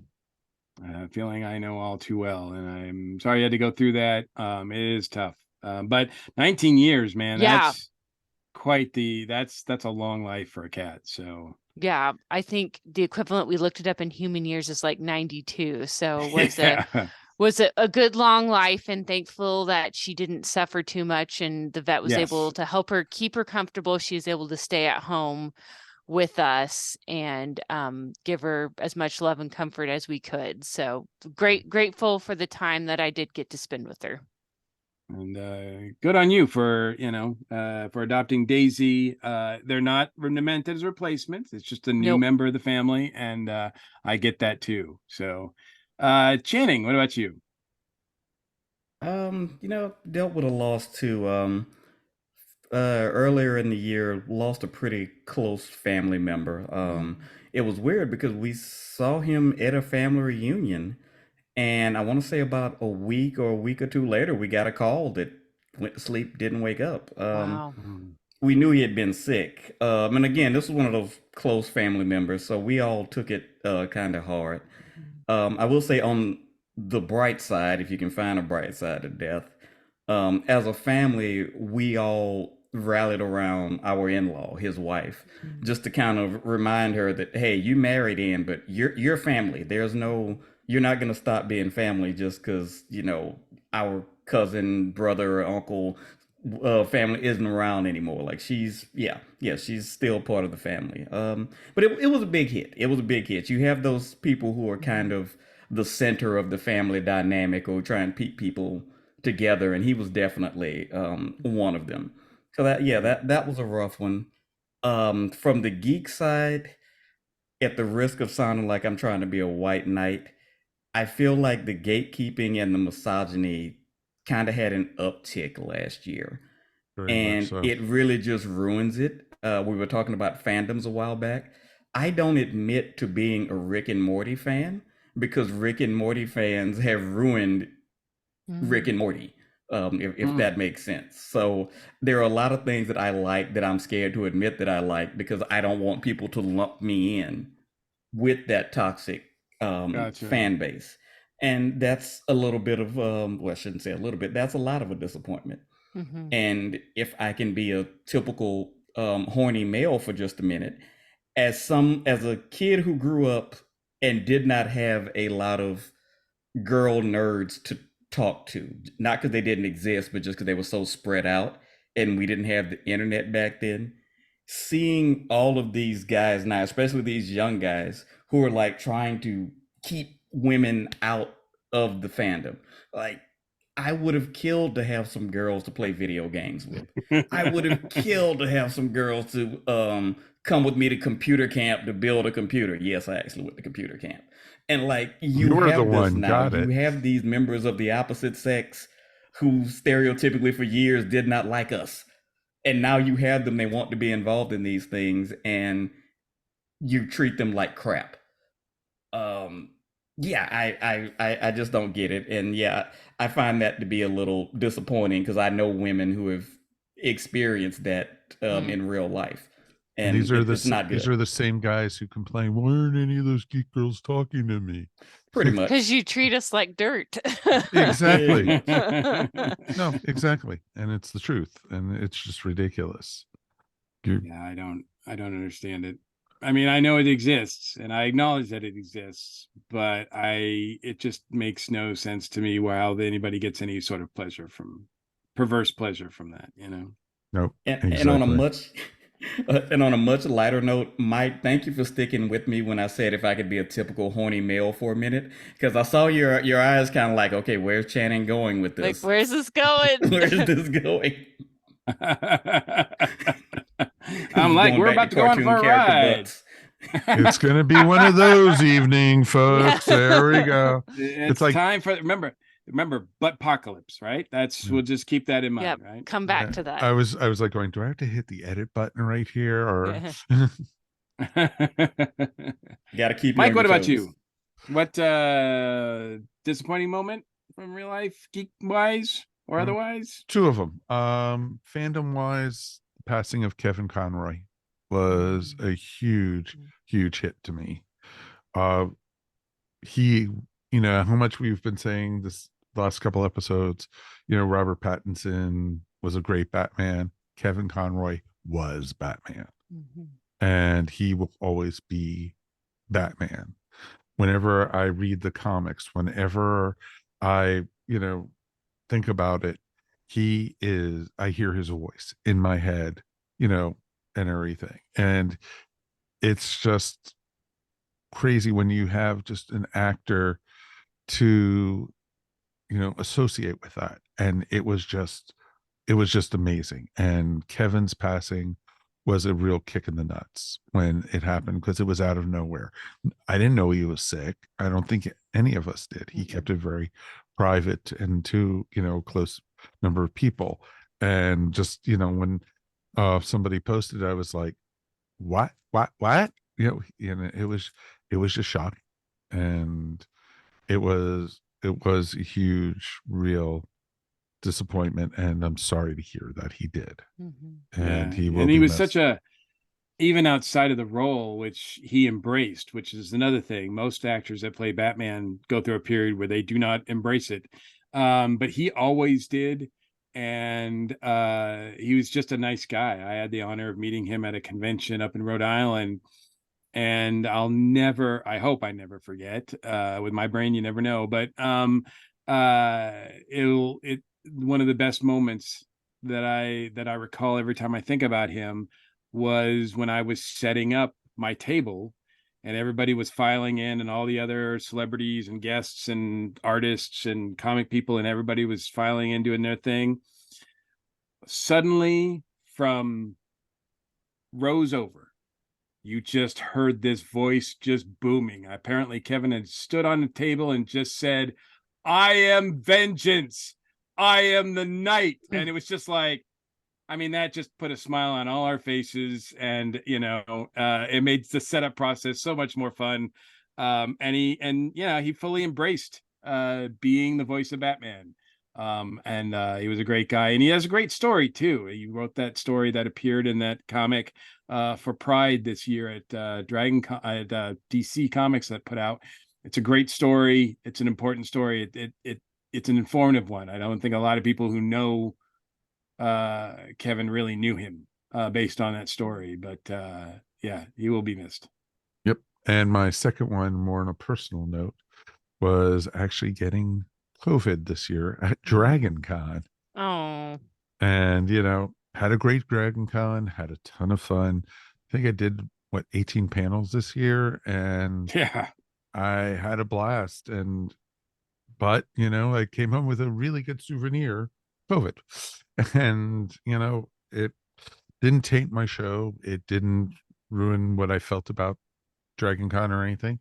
But at the same time, I was safe. I was masked the whole time, even, in the panel rooms, everywhere, used hand sanitizer. So no matter how safe and careful you are, sometimes folks, you still can get it. And, and it's still around. Don't forget that it is still around. Very much so. Nobody and their brother is wearing masks anymore. But you know what? It's you're just playing with fire.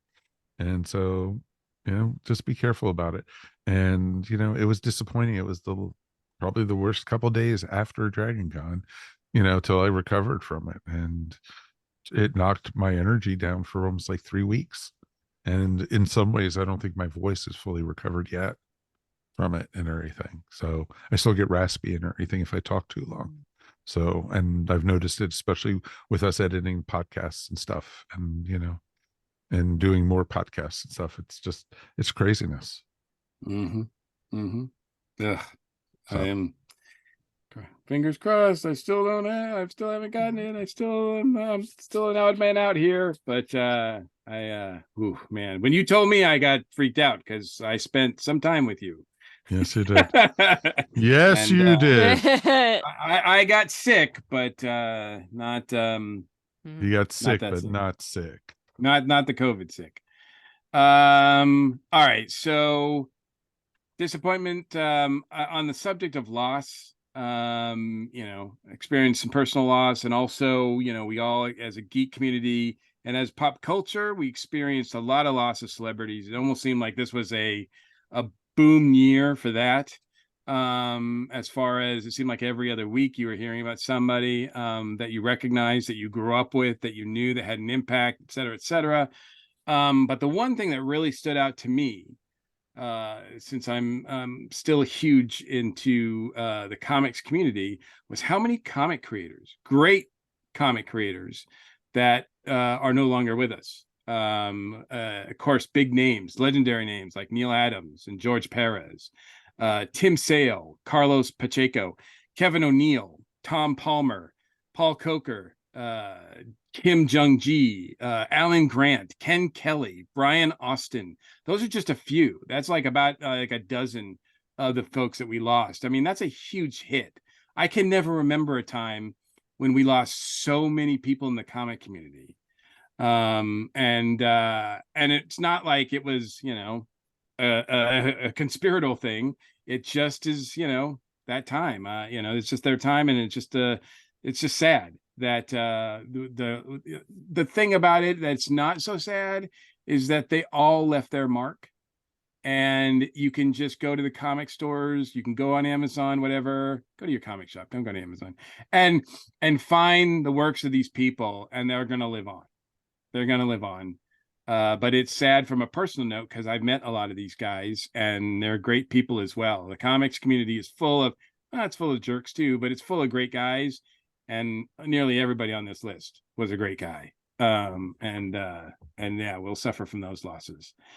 And then on a very personal level, I'm disappointed in myself because Tiki Zombie #4, the 10-year Tiki-versary issue, is still not done. It's been over a year since the Kickstarter ended, and we're close. so close. We're so close. I've got pages from Peter last week. So I'm hoping, fingers crossed, I'm hoping that by the end of February that we can finally start fulfilling our commitments to our backers and then put it out for the general public. But man, has this been a hard, road that I've learned a lot from. A lot of things that have gotten in the way. And I make no excuses. I take full responsibility. But I promise you, everybody who has backed this and supported me in any way, I promise you that this book, we are still putting every effort of ourselves and every ounce of our heart and love into this book as we can. We're not just like finishing it to finish it. I'm making sure that every page is something that I'm proud of, that Peter is proud of, that this is a book that we are going to be ultimately proud of, and I pray that you guys will be happy with it as well. So it's coming, but I'm disappointed that we go through another year without having it. So that's some bad stuff, right? So but it's the new year, and we're going to get excited about stuff that's happening on this new year. We've got a point. I mean, we're new beginnings, right? There's some stuff happening on the horizon that it's exciting to think about. So we're going to take a quick break and get over ourselves. Never. And then come back, and we're going to talk about the stuff we're excited about for 2023. Okay. We are back to YouTube people only. Hi, YouTube people only. Oh, the hat is coming off. You're muted, dude. Yeah, this string was starting to cut off circulation. Oh yeah, we don't want that. We don't want you to pass out on YouTube. Right. He just goes, boom. Right. Yeah. So what?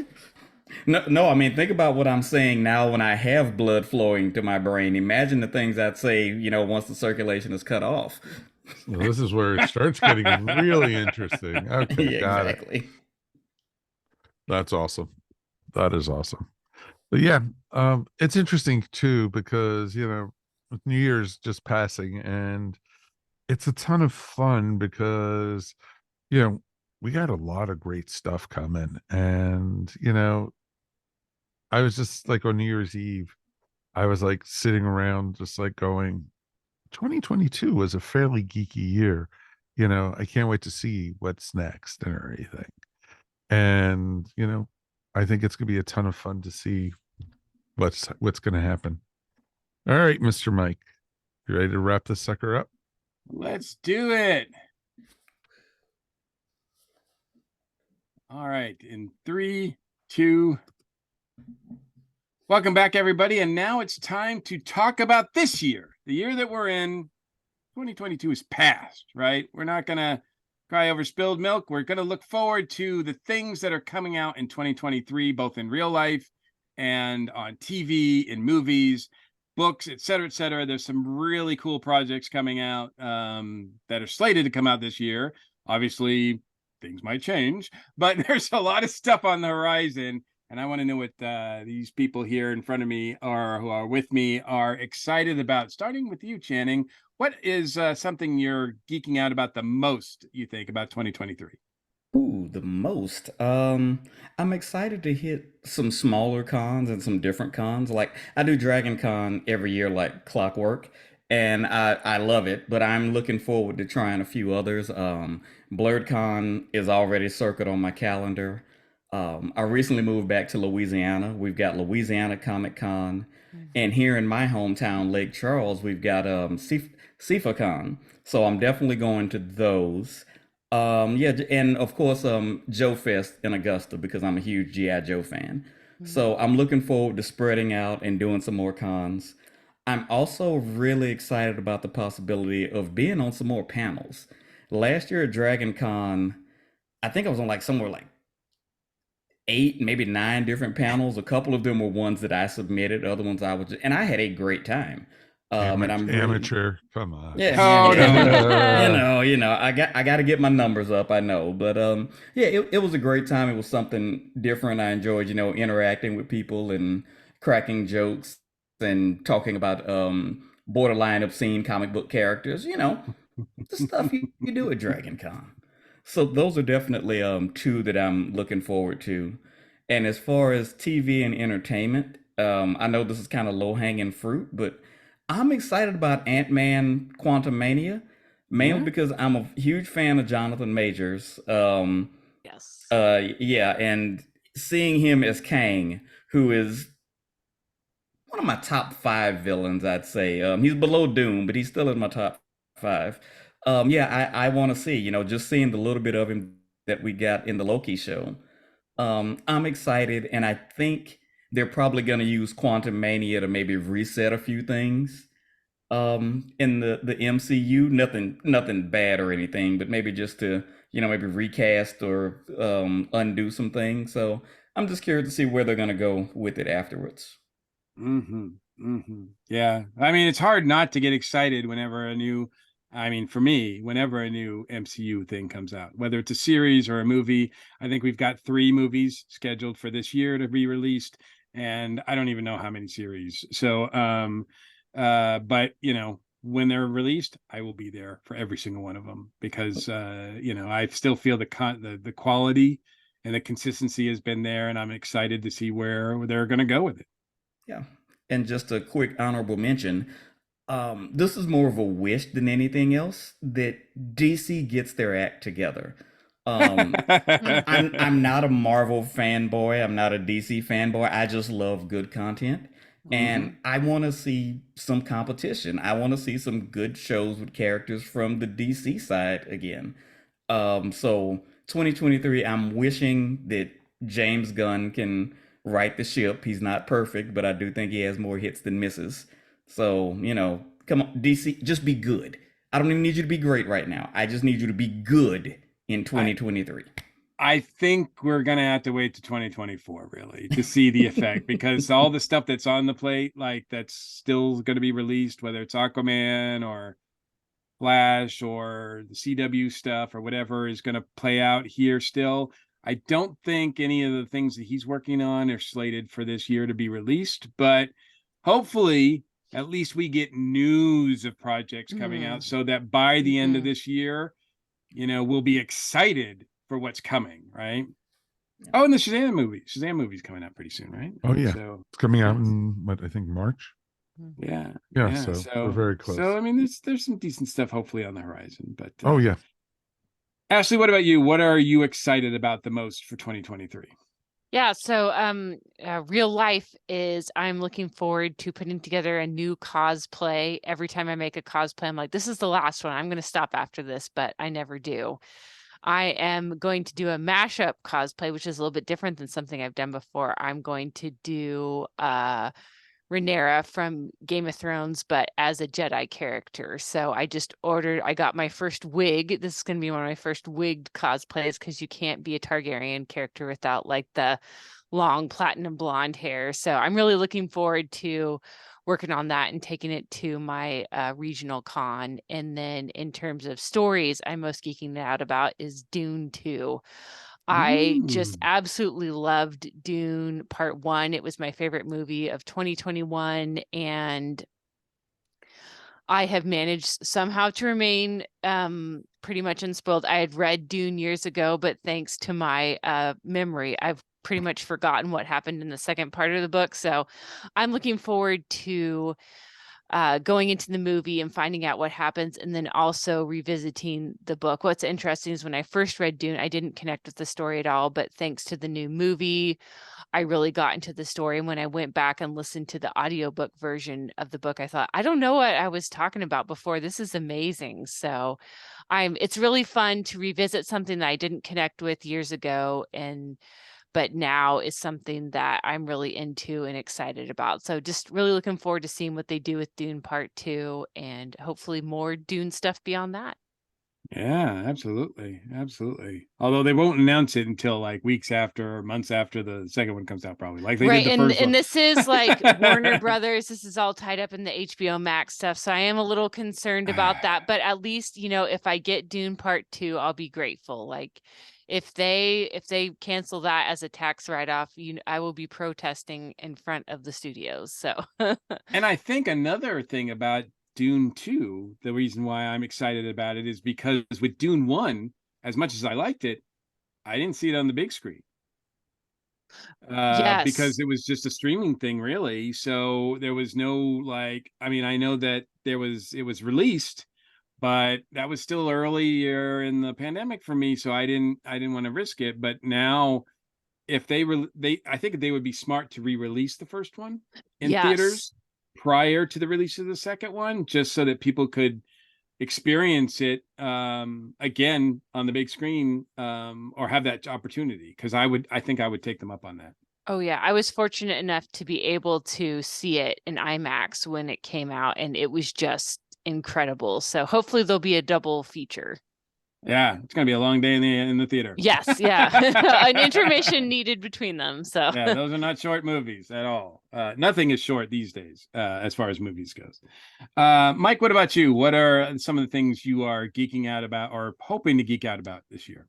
Well, big thing I'm hoping to geek out about, and mentioned it, after the disaster we had on Doctor Who with Chris Chibnall, is the Hmm. return of RTD. And we have Russell T Davies back, and David Tennant is back as Dr. 14. I'm using air quotes, folks. 14.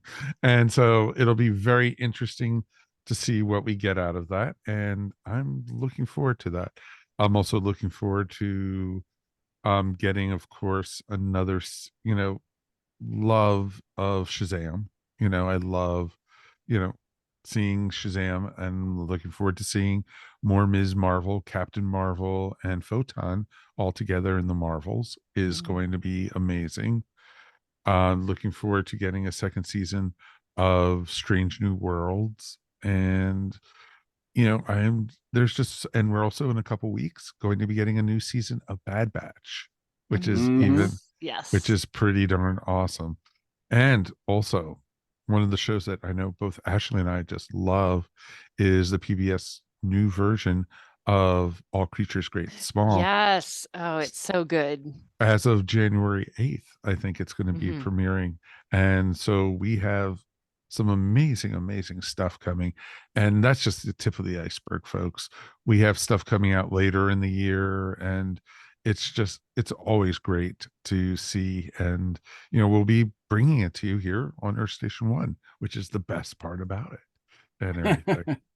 So, And I don't know if I've mentioned it before, but you can count myself and Michelle as big fans of All Creatures too. We got Hmm. caught up during the Christmas break, so we are all caught up and ready for the new season. So that is a great show as well, a great series. that So is we look awesome. forward to Yep. It's, getting in on that. see, I knew there was hope for you, Mike. I really did. So, Well, for me, as far as television or streaming, whatever, movie wise, there's some stuff coming out, and we've already kind of hit those highlights a bit. But really, for me, the big thing comes in March. March 12th, I believe, is the Disney Plus series premiere of Ahsoka. Mm. And while I love the character of Ahsoka, and I like what oh man, I'm drawing a blank on her. Is it no? Rosario Rock. Dawson. For Sarah Thank Delson. you. Rosario Dawson has brought to the role.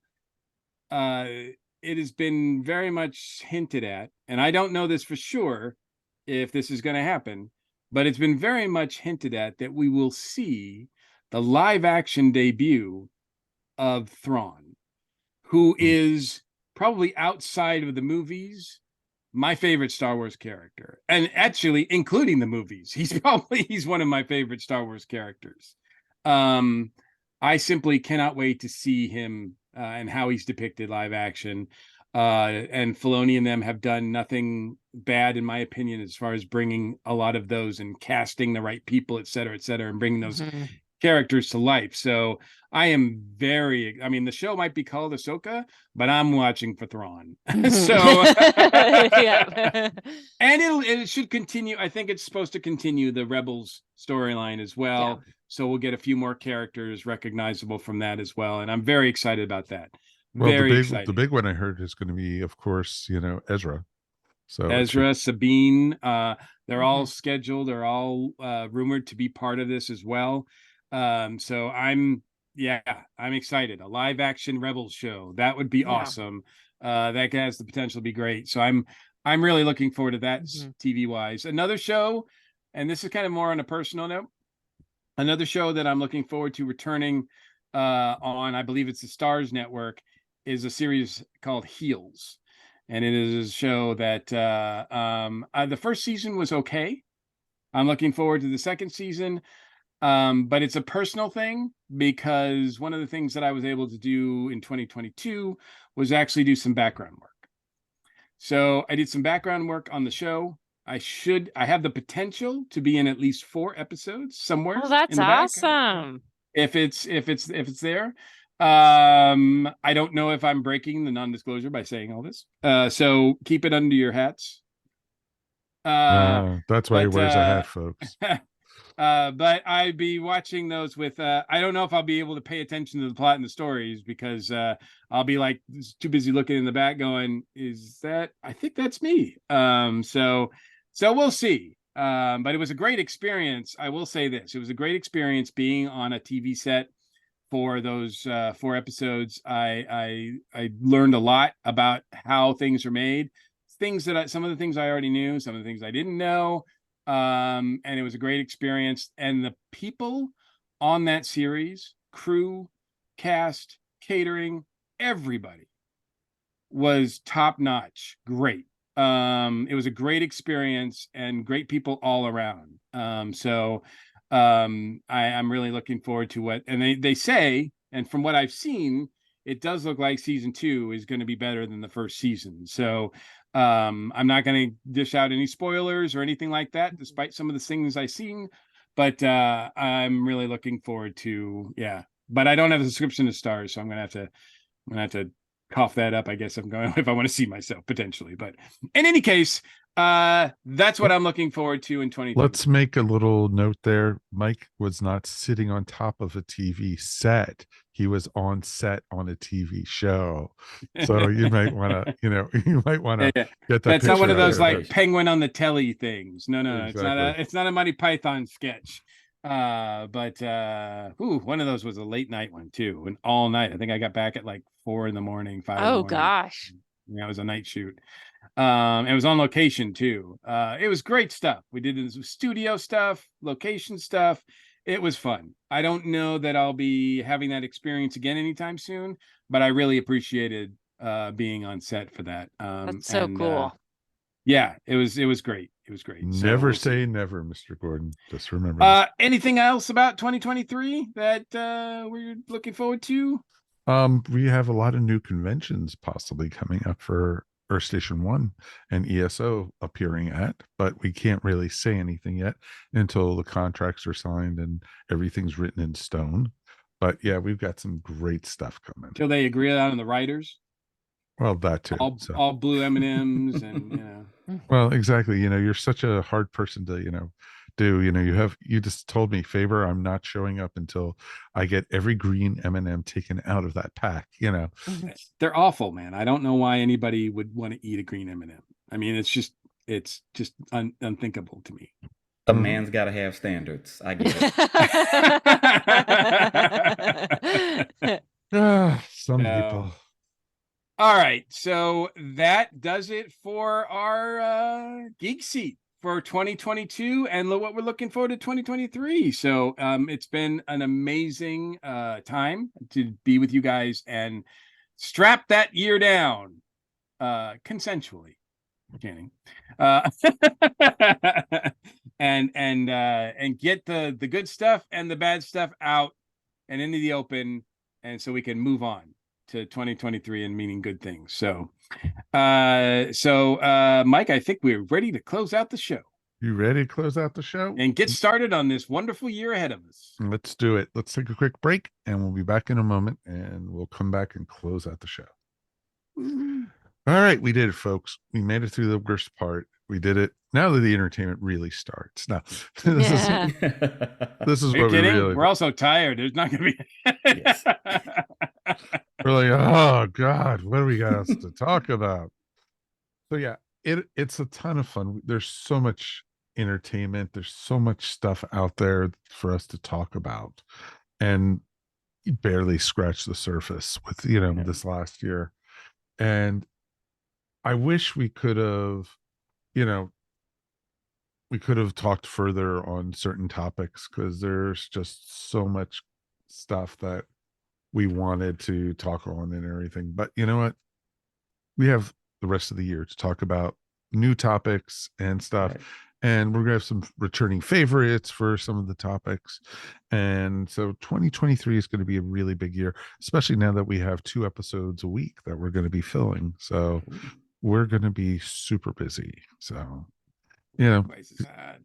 exactly. So we got For some half stuff. the pay. Pay? What's this? Pay you speak of? Wait, you're getting paid? Wait, hold up. Ashley, stop it. Oh, you got a raise Ashley, last week. You'll pay. Believe me, you'll pay.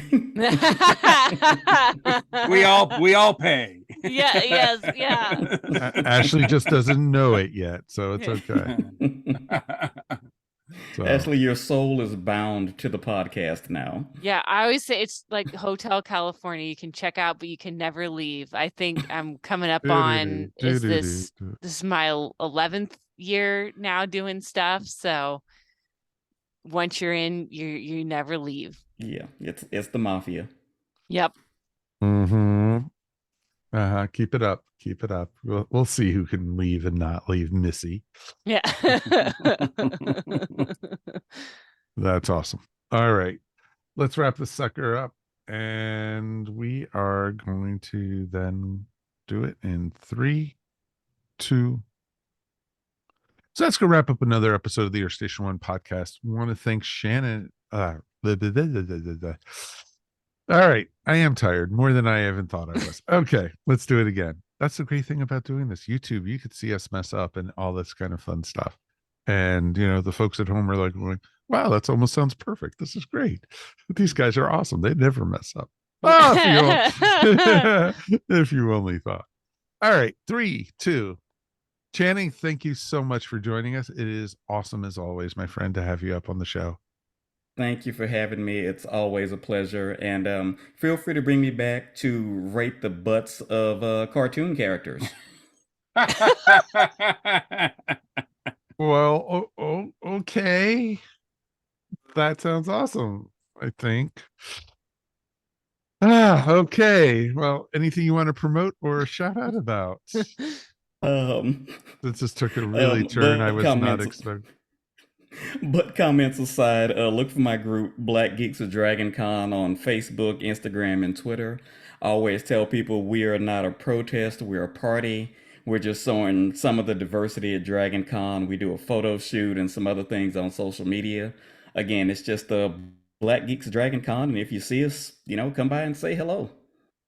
That is awesome. That is truly, truly awesome. And of course, Ashley, thank you as always of stopping by tonight. Oh, thank you. It was a blast. Anything you want to shout out about or promote? Yeah, I'm looking forward to getting my post of most anticipated movie and TV shows up, hopefully sometime later this week, and then lots of good stuff hopefully to come in 2023. Excellent. It should be a ton of fun. And you know what? I'm going to give you a couple weeks break, since you've been on the last couple, episodes, I think it'd be nice just to, say, Ashley, you're good. Just take some of that paid vacation time. Exactly. There you go. If you want to borrow any of Mike Gordon's PTO, you're more than welcome. Okay, there you go. Sounds good. So much that's accumulated over the years, and it doesn't roll over. Yeah. Nope. Exactly. So, hurry up before he uses it in 2023. So there you go. Mr. Mike Gordon, we've made it through another one, my friend. We've made it through another one, and we're starting a new one. It's an amazing privilege to be able to podcast in multiple ways now. I'm excited for the year ahead. I think the year that we left behind was a solid one, podcasting wise. It might have been one of our best yet, which, after doing this like for 11, 12 years, it's like, wow, what you still got something in you. And I think we do. So I am pleased to and excited to see what happens in the new year. That is awesome. Anything you want to shout out about, sir? I do. We were talking about great guests that we had on last year, and one of the guests that we had on last year that really meant a lot to me was my cousin Ryan Suffren, who is also a filmmaker, and he more specifically is a co-director of the movie that came out last year called Jazz Fest: A New Orleans Story. Well, that film, and he specifically, along with Frank Marshall, also directed the movie, have been nominated for a Grammy Award. Oh, that's awesome. That's He is awesome. so yes, so I'll be checking out the 65th Grammy Award ceremonies to see how Ryan does, but I've never had a Grammy Award nominee in the family before, or even as a friend. So this is quite exciting, and I wish him a lot of luck. I don't even know what he's up against, to be honest with you, but it's an exciting time, and yeah, a Grammy. Who knew? Who knew? And that is awesome. He was such a nice guest too to have on the show, and it was just neat actually to be able to talk to him, and it was neat to be able to actually, hear his experiences with some other, projects that he worked on and everything, which is Yeah, it pretty was cool. great timing for us because now that he's been nominated for a Grammy, we can never afford to get him now. No, So he'll never come on the show now. But we got him at a good time. well, that's even better because now we can afford his rates, and God forbid he would help us, bring up our ratings or something like that. It could only help, but it was awesome to have him on. But my shout out actually is going to be pretty personal. 2022 was a tough year for a lot of folks, including myself. And, we had some ups and downs, but you also had, a lot of positive happen.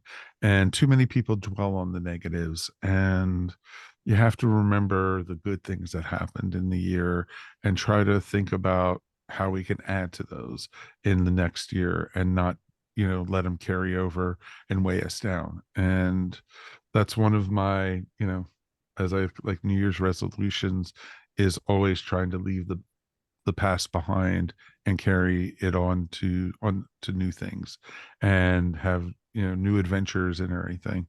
And I think it's going to be bright. I think 2023 is going to be a great year for all of us, not just the four of us on the show, but everybody and everything. I feel positiveness, and I think a lot of cool stuff is coming. And, let's hope it's going to come true and that we can carry it over and not be one of those things where, all right, this New Year's resolution ended on January 2nd. Okay, there we go. So, it's a cool thing. But anyway, speaking of that, we have a great episode lined up for you guys for next time. We are speaking of positive good things. Next episode, we are talking about our favorite devil stories. Because it is episode 666. So what is better than doing the sign of the devil? The devil's going to come down to Georgia. Exactly. So when he has a price to pay, he has a soul he wants to capture. So we'll see. Well, my soul's already long gone, so it doesn't matter anyway. So Mike, you're doomed. So there you go. But it should be a ton of fun. So of course, join us until then. And you know what? It's always great to talk to everybody. And I hope everyone had a great new year and everything. 20, as we like to say, it was a neat experience with what's going on out in the world right now. And, I enjoyed some of the things, and I will actually admit it. I was actually watching football at midnight you know, I don't watch a ton of football, but, the Georgia Ohio State game ended right at midnight, and it was pretty cool. especially for that invisible person to come out and move the kicker's leg so the ball went flopping off the other direction for Ohio State. So it was pretty cool. So it was awesome. Or was it might have been Ezra Miller, because they haven't been able to find him. He ran out real quick to do It comes back around. Exactly. See, circle of life, friends. Circle of life. Thanks again for listening to the Air Station One podcast. We couldn't do this without you. We want to hear from you. Please write us anytime at feedback@airstation1.com. Remember, you could also find Earth Station One wherever fine podcasts are found. And now Earth Station One can be found in video format on YouTube. Please subscribe and tell all your friends about us. We're not too proud to beg. And remember, folks, please like and subscribe. We would really, really appreciate it. And the subscribe button is right there at the bottom. And you know what? Every podcast tracker also has a subscribe button. So click on that. And as our numbers go up, we bring better and bigger guests. We bring bigger and better things. And we also get bigger and better also. We just get larger and larger and larger. So it's really cool. On behalf of myself, Mike Faber, of course, Mr. Mike Gordon, Ms. Ashley Pauls, and Mr. Channing Sherman, thank you so much for joining us, everybody. Stay safe, hug your loved ones, and here's to a great 2023. We'll see you next time on the Air Station One podcast. Hail Satan, peace, and we're done.